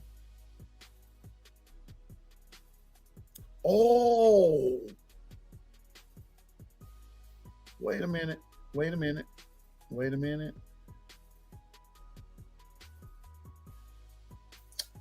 And when you lost to Louisville, you were number 2 in the nation. And when you lost to Louisville, they beat you in Miami. And when you lost to SMU, you were ranked number 10 in the nation. What are you fussing about? What are you fussing about? When Bama lost to when Bama lost to Florida State, yeah, Bama was number 8. But like I said, the difference is that both of those squads were 0-0. When you lost your game, you were well into the season, Bama hater. But those the breaks, man, and that's what happens when you lose. But I don't blame you. You beat Notre Dame. You beat them fair and square. First game of the year, y'all were both 0-0, just like it was when we played Florida State. Now, I don't hear nobody criticizing Notre Dame because they lost to Miami. They lost to, yeah. And when y'all played them, y'all were number 10. They were number 6. Y'all beat the number 16. Then when y'all went the next week, y'all moved up to number 5, and then you moved up to 4, and then you moved up to 3, and then you guys highs 2, and then you drop back down, and now you're where you are. Don't blame us. But I mean, I feel you, but play to keep. Hey, got to keep playing. That's what we did. Saying. And the strength of schedule. The only way you have a gauntlet is the strength of schedule is more than there. Oh yeah, thank you, Kendrick Flood. And I'm about to end this when I say this, Bama hater. And just like us, you lost to unranked teams.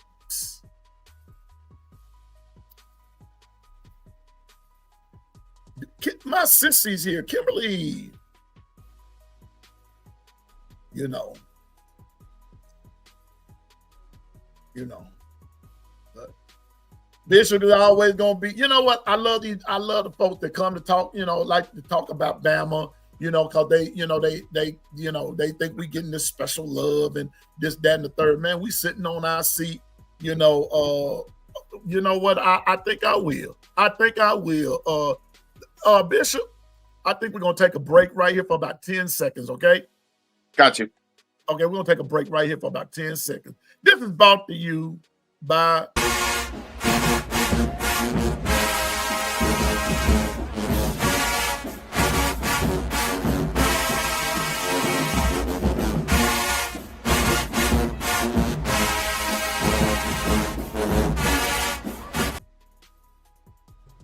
Oh my God! Yes, Lord. Thank you. Thank you, Latoya. We have to throw them honeybees in there. We got to give them their special shout out and everything. Yeah, buddy. But I'm very appreciative of the honeybees. Yo, I'm appreciative of the honeybees, man. Yeah, I think it's funny too. I ain't blaming just talking football. I know the play. Wait a minute. Let me see. Hold up. Now, what is it? What you saying, Bama hater? Okay. You and Legend. Gotcha. Okay, I will Bama hater. I ain't blaming just talking football. I know the playoff committee is full of number 2. That's why they never show the fans any transparency. Check me and Legend out on the Fanatical podcast. I'll be there. I sure will, Bama hater. I appreciate you. Yeah, will do. Will do. I promise you. Will do. Bama hater. Wait a minute. Before you go, bro, can you tell me like a day and a time so I can be sure? I'm gonna do you like I do Bobby Sprinkle and coach everybody. I try to be there to support everybody, man.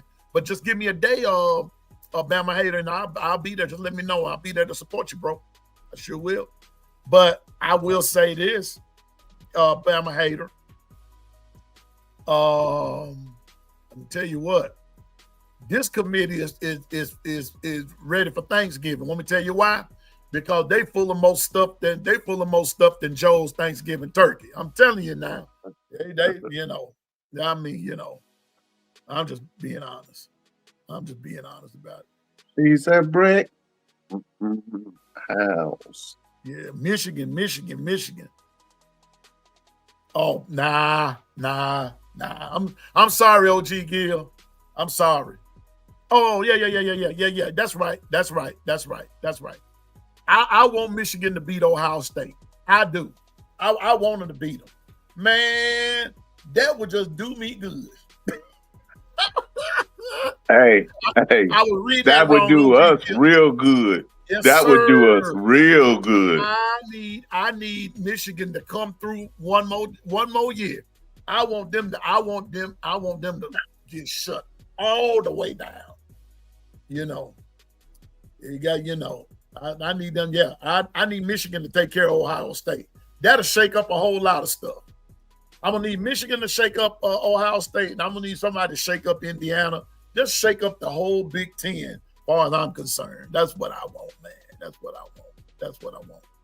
Because that would help. That would help us for sure.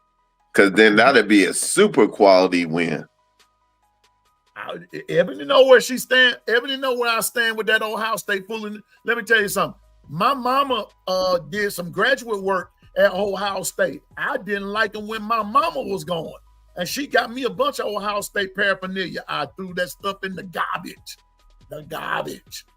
Yes, I did. As a kid, I threw it in the garbage. I didn't want that in my repertoire. I've been bleeding Bama since the Saints was marching in, and that's how it's gonna be when I march with the rest of the Saints.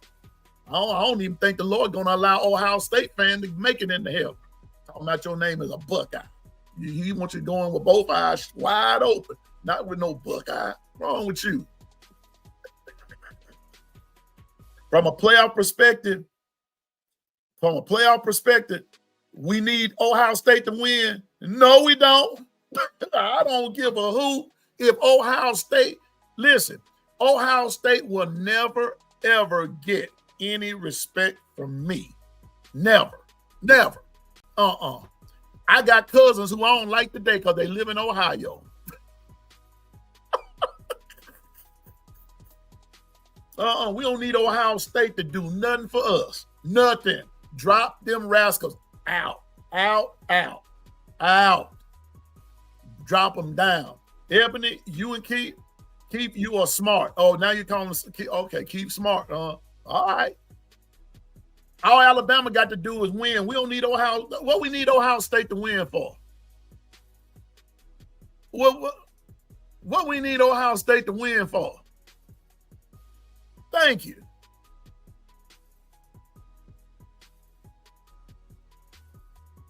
Appreciate you, Bama hater. And wait a minute. I got to get my pen. I appreciate you, Bama hater. I appreciate you. And I got you, bro. I just need the time. I didn't see it, bro. Did you put a time up there when you're on? Or is it, so me and Bishop can be there because we're going to support you, bro. We're going to support you. We love supporting our brothers and sisters. And yep. Content creators, we got you. We got you. Oh, I know you didn't say you respected them. I just don't, I don't need them to do nothing for me. I can't stand Ohio State. Ryan Day, fake, jive, rascal. I almost said something ugly right there. Fake John Rascal. You know, I'm trying to live right, Bishop, and somebody bring up Ohio State, I lose it, bro. I just lose it. No, Let's just put it like this. Bro. Yeah, that's ever since the flag, yeah, you know what time it is with OU and OSU. Yeah. Let me see.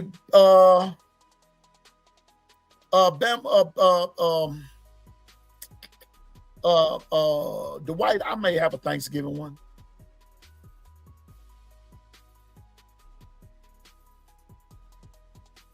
Yeah, man. Okay, drop it on Monday, Tuesday. We tape on Sunday. Usually drop it on Monday, Tuesday. Gotcha. And I got you. Okay, fanatical. So he doesn't go live? No, they are tape. And okay. They tape and check out Legend and Me on fanatical. Bishop, can you write that down? I got you. Got me. Fanatical. And we got you there, Bama Hater. Got you. We got you. Appreciate it. Yeah, the Ravens won yesterday too, man. But I'm telling you, but all I'm saying is I'm going back and get ready to get out of here because I got to run off somewhere. But check this out, Bishop. I know you do, Ebony. Oh, the only thing I like about Ohio are the Ohio players. That's it. You know, but Bishop, Bama offensively has to do better. Defense can I just, you know, I'm not too worried about the defense. I think the defense is going to keep up their intensity, but I just need the offense to step up their game a lot. They need to step it up, you know. Right. I hear you, Stephen. I just need them to step up their game. I need them to step up their game. I just need them to step up their game, man. You know, just need them to step up their game and everything. So Bishop, salute. Here we go. Now, Coach Carl, I'm gonna make this quick, bro, because I got to head out of town in just a second, but I shall return. All right, I'm gonna head out. Yeah, I got to get ready to head out. I got to run up the road for just a minute, but I'm coming right back. But all right. But there you go. I'll holler at you a little later. Okay, but I got to but Coach Carl, hold up, Bishop. Coach Carl coming on. I got to see how this goes. Okay. I got to see how this will go, what Coach Carl talking about here. I got him already set up. Okay. Come on in. Come on in, Coach. Couple of minutes here, because I know this gonna be something serious right here. But yeah, man, I just need our offense, Bishop. And now, Bishop, let me ask you this: where do y'all playing LSU in Norman, right? Yeah, we're in Norman. Okay. Hey, Diane, roll tide. What the business is, girl? Quit playing. You know, quit playing. Let's go, Coach. You know. Oh, okay. Oh, I thought you said, Fanatic Podcast. We're going to find it, Coach. Okay. He meant Fanatic. Okay, Bama Hater. Coach Carl wants you to drop that link if you can. Drop that link. In the chat. In the chat. Drop the link if you can, Bama Hater. That way you can get some new subscribers. Yeah, we can do that like today. It's hard for me to respect the team that have a set of, you know what? See. Well, if it ain't Susan, C-Spot Comforters, the friend of all friends. What's up, Susan? Glad to have you back. Y'all, Susan went on a cruise. We're so glad that you're back, Susan. Welcome back home, dear. What's the business is? You know. Quit playing. Oh, girl. I know. Ooh, girl. I've been on 7 cruises. I know you. And Yeah, man. You know.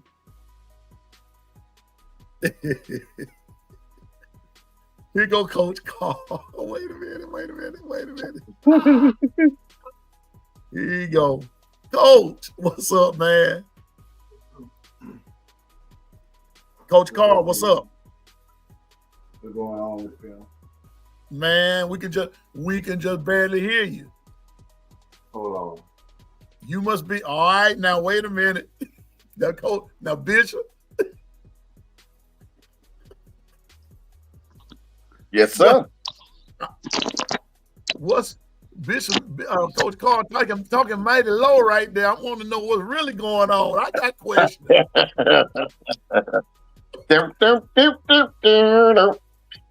Hey, ain't nothing going on, man. I just wanted to ask you a question real quick since you dropped the link. Go ahead, Coach. I just invited Ebony, Latoya, and Kimberly to a show. Me, you, Latoya, Ebony, and Kimberly do a show this week since John's on vacation. Okay, what day? Well, she said next week. Okay. Let's do it next Wednesday night. Next Wednesday night. Okay, I'll be there. Now, what we gonna? This gonna be a special edition. Yeah, let's do it next Wednesday night on Tea Time Media. Okay. Oh boy, Tea Time Media might not. Ooh, T-Town- I'm gonna be T-Town there. Media- Ooh, I T-Town want to Media watch. might be in trouble. Kimberly and Ebony in the same building. Oh my God. Y'all gonna ooh wee. We can do it on the block or we can do it on Tea Time Media. So it don't matter. Either one of the two channels. Okay. Well, you know what we'll do? We're gonna take it and merge it up. That's what we'll do. Let's do it. Let's just do it on the block since Okay. Tea Time Media is about we about recruits. So let's just do it on the block. We'll do it on the block. Ooh, that's even better. Coming off the stoop. You can come through. You can come through, Bishop. Dum, dum, dum, dum, dum, dum. Come on through, Bishop. And let's knock Yeah. it out, man. Let's put the ladies on the spotlight because they need the spotlight. Flashlight. Night. Y'all ready? Yeah, there, you go ahead and spit. Yeah, man. Okay, I had to go answer the door for just a minute. But yeah, okay, let's do it, man. I'll be right there. I'm coming. I'll be there. Hey, What so time? what day is this? All right, next Wednesday. Let's do it All at right, 7. Let's do it at 7:00 next Wednesday. Okay, and that's gonna be the SEC championship show. All right, that'll work. Yeah, There you go. That's what Double L just said. That'd be a SEC championship show. But so we gonna yeah, I got you. We'll be there. We'll be there. Because I think we're gonna be in the SEC championship game anyway. And that's in the PM, right?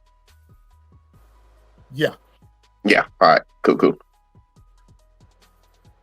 Still waiting. Still. So, Coach Carl, you All ready right, for man. Thanksgiving, bro? Hey, same to you, bro. Yeah, man. Well, right quick, Coach. I know it's just Monday, but tell me what you see for Saturday. Well, I don't see nothing good, man. Well, I'll tell you the honest God truth. I saw Duke Knight perform, even though we're against a lesser opponent. He played 10 times better than our quarterback played. And the kid looked phenomenal. I mean, 4 rushing touchdowns, 2 passing touchdowns, 9 carries for 160 yards, 18 for 23. 260 something, man. That kid looked phenomenal, man. And the way Auburn defense is playing now, and they coming out here with a true dual threat quarterback, our offense is struggling seriously. If our offense cannot come out on the field and become the offense we've seen the first half of the season when we played against Georgia, I don't know if we can beat this team, honestly. Because you got a freshman that been sitting on the sideline waiting to get his opportunity, and now he got an opportunity. If our defense continue to play well, we can slow Auburn down first half.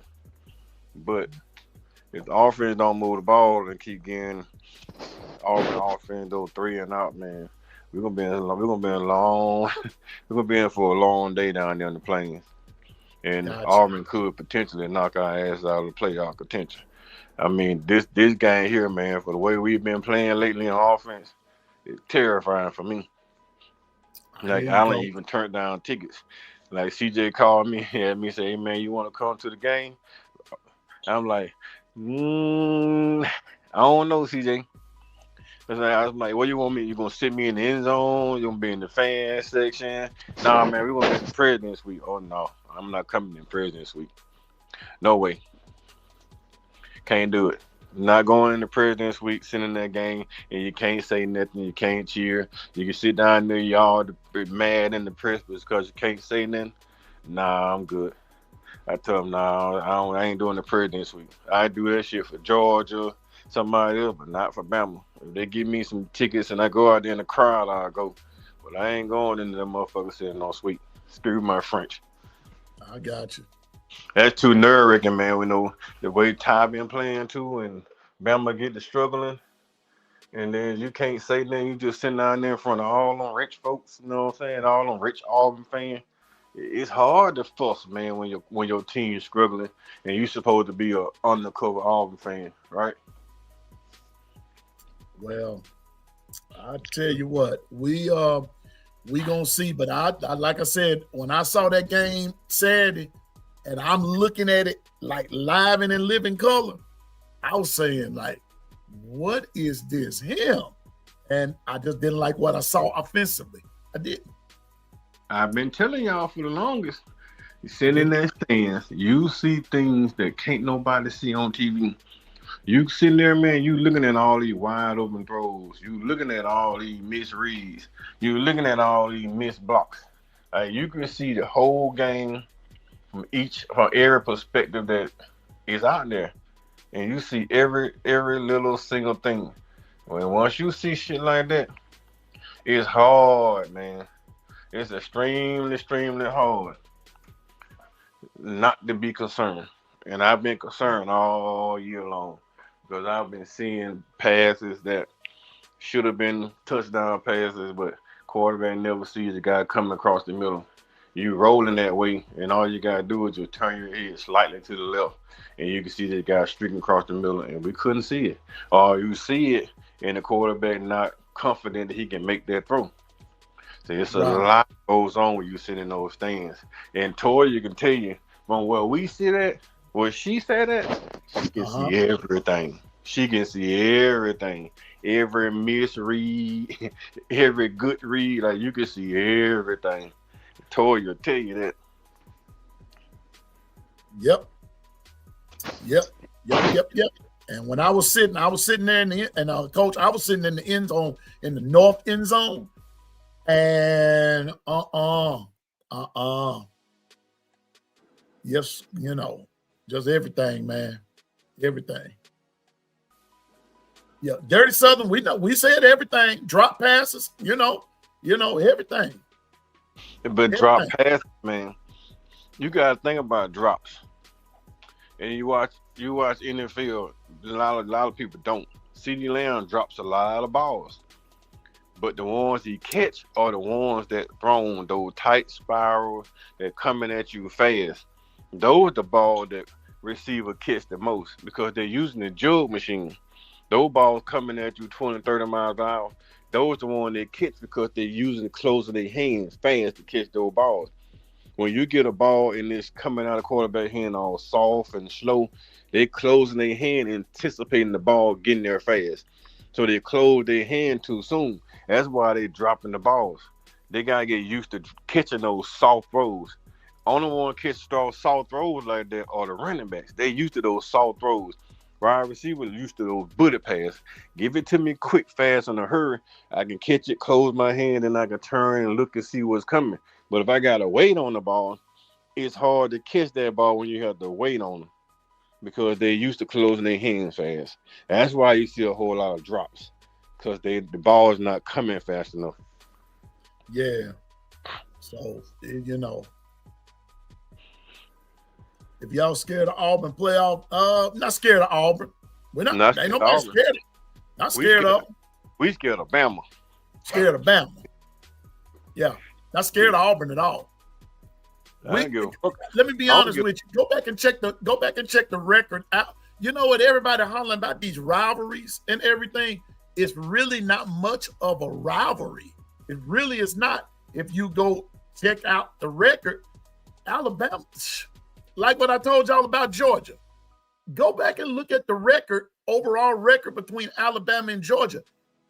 Georgia got to win at least 25 more times. They got to beat Alabama 20-something years in a row just to tie the wins. That's how much of a non-rivalry it is. So does Auburn. We don't have many rivalries. It's just that Auburn is a state rivalry. You know, it's a battle for the state. Rivalry just names teams that in the same area that go against each other every single year. Like Ohio. Yeah. Well, they had the borderline somebody outside of it. Same thing with Oklahoma and Texas. You know, Texas and Texas Tech could have been a rivalry, but Texas beat Texas Tech too many times. Every time they play them, they beat them. So you had to go outside of the state and find a rivalry. All Alabama and Auburn, two major schools in one state that don't.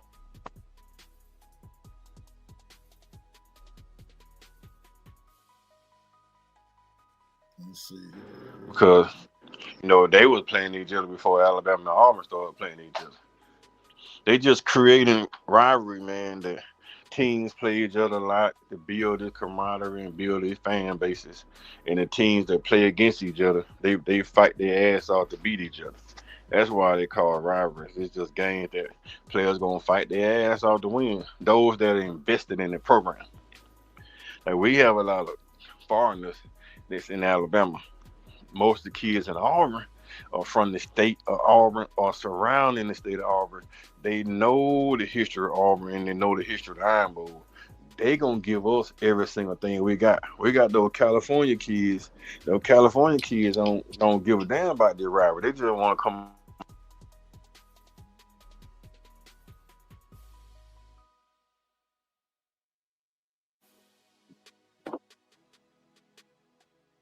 Our guys nowadays don't really understand the rivalry. Some of the kids does, most of them don't. You have to get in there and they got to live that shit. So usually about year 3, they'll be in the midst of the rivalry and they feel it. They want to be.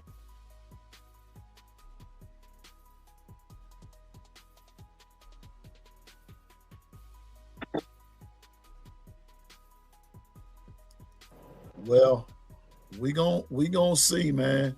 Bama Hater, I don't see the link, bro. I don't see it. I don't. You probably have to send the UP on the man. Yeah. I tell you what, Bama Hater, this is what you do. If you're on YouTube, and everything, comment section. You put Bama section. Long as he say some good things on their channel, I'll be there to help you. But I'm gonna troll your ass to let you troll us too now. You can bet that. You're gonna get your troll back. Go, hey, you remember, Coach? We said we gonna find somebody to troll.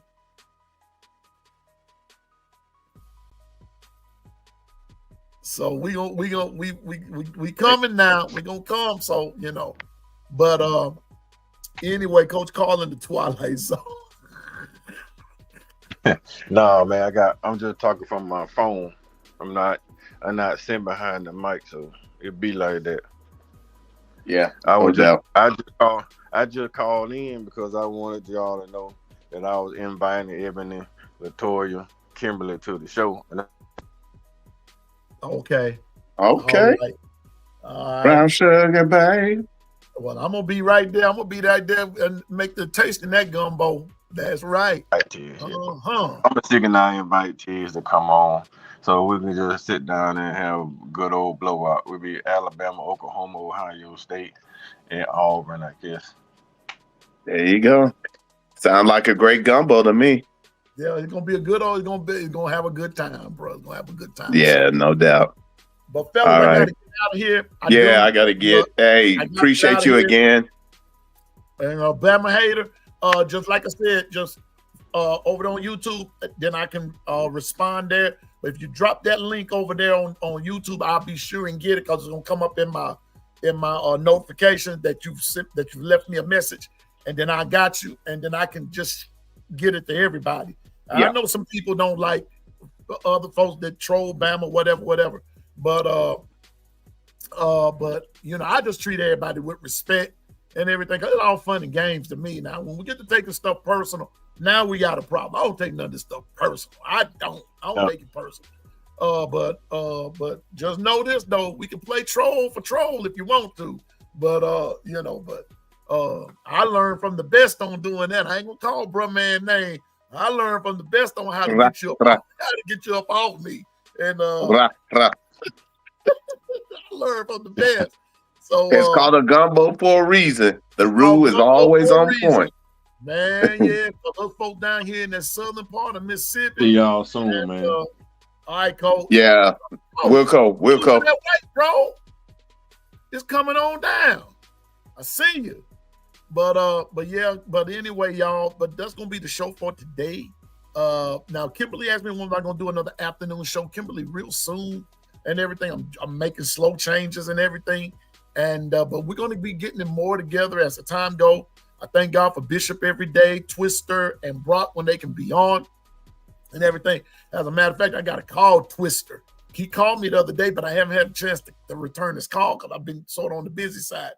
But the last thing I want to say is that's this here. And Bishop, hold on for a minute before you go. When we were at I'm right here. And Latoya and I sort of talked about this Saturday after the game. When they were introducing seniors, there was a moment between Coach DeBoer and Tim Keenan and Coach DeBoer, and it was Coach DeBoer with Tim Keenan, LT Overton, and Deontay Lawson that is forever burned in my brain. Coach DeBoer gave those three guys hugs that the other seniors did not get. I'm just calling, And the reason that I'm saying that is because you can tell that those three guys, not saying that the other ones didn't, but those three guys right there were somebody very special to him. And if anything, those guys made coaching Alabama a whole heck of a lot easier. I said that to say this.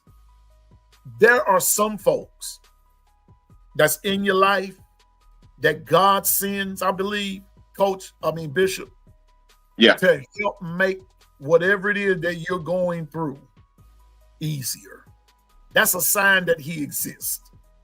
That's a sign he uses people to make life better. And so I want to shout out. I know we give them the blues sometime, but those guys that's really trying to make coach's life easier and even our lives easier. Shout out to you for being salute. Teammate, being an example of what fandom is supposed to look like and everything, because you could tell it, and Latoya and I talked about this, that it was something special about when he hugged them. It wasn't your usual hug. He's going to miss that. And he hopes that he has those guys going forward. And I'm going to throw this disclaimer out there.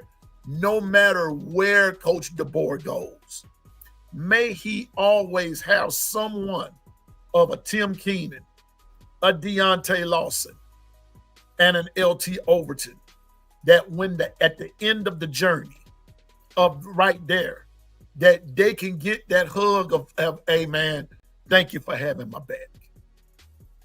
That's what that was. That's what, right.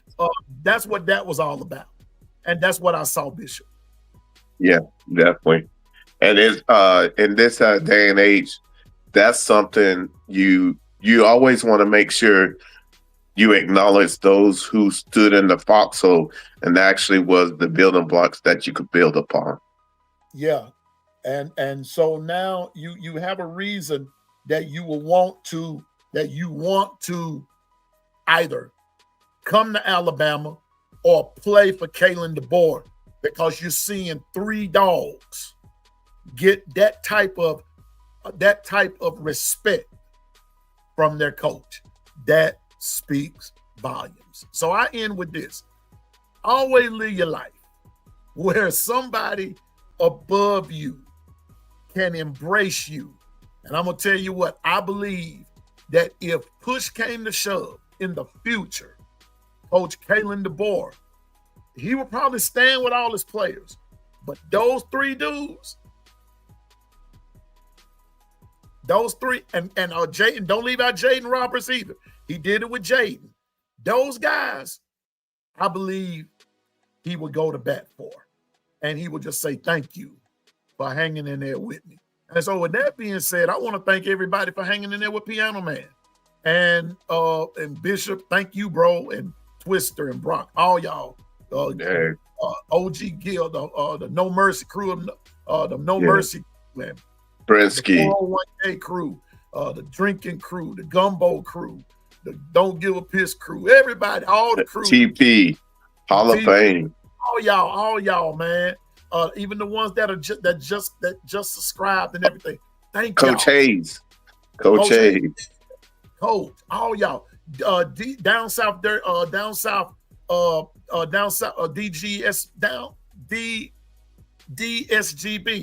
and Mr. P. Those guys representing them dogs out of Georgia, along with Stacy Go Dogs. Everybody, man, thank y'all. It's a week of Thanksgiving, but I'm thankful daily for everybody, man. I'm thankful. And for those who are just still contemplating about subscribing, hey, we thank you too. But come on and join in with us. We're not perfect, but hey, we perfectly love our time. And we perfectly love people, all right? So anyway, have a great day, everybody. Bishop, thank you for all you do. We'll be back on here tomorrow, and and everything. But I like I said, I don't give a piss about nothing but the Tide. But I love people. I love everybody, and so ain't nothing you can do to make me hate you.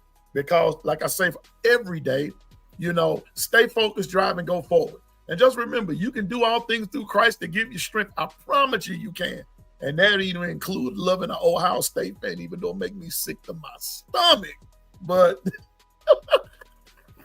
Jesus did say, love them that don't like you too much.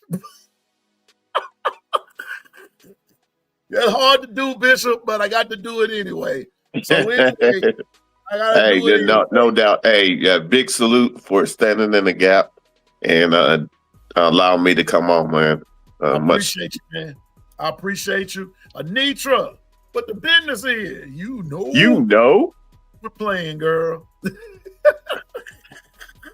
I love saying that. KT, all of them, Miss Gwen. B, I love. Man, B, I love y'all, man. And so by it being a week of Thanksgiving, I just want to tell you, I'm thankful for you all. Thank the Lord for you all. So with that being said, salute. Well, this can say, forget them trees. Oh, that's right. That's this week. Forget them trees. Forget them trees. Forget them trees. Forget them. Matter of fact, Auburn. You're next. We ain't scared of Auburn. We scared of Alabama. We ain't scared of Auburn. Who's Auburn? Who is that? Who? Man, please. Wednesday nights on the block will be ladies' night. Cool. I'm gonna be there, but I ain't no lady, but I just love them. Anyway, Caesar. I'm just saying, bro. I just love them. So love you too, LaToya. And I'm glad to meet you. Glad to see Dwight. And maybe the next salute time, everybody. And then maybe the next time we can all be there, okay? But as for this, just know this: if you go and look on SeatGeek, they're already predicting Alabama to be in a playoff game. The seats where I sat in that end zone, Bishop, for 3 of them is going to be right at $2,000. Ooski. I will be watching it on television. Well, we're watching it on television unless somebody donates me, and then there you go, Somebody can bless you now. Hold up now. But if somebody bless me now, if somebody bless me, we're gonna be there with bells on. And but anyway, but until then, forget them trees and them hedges and also, everything else. But this week is forget them trees. Forget them. And my boy Harvey Updike, I wish he were here. Long may he live. Long live his memory.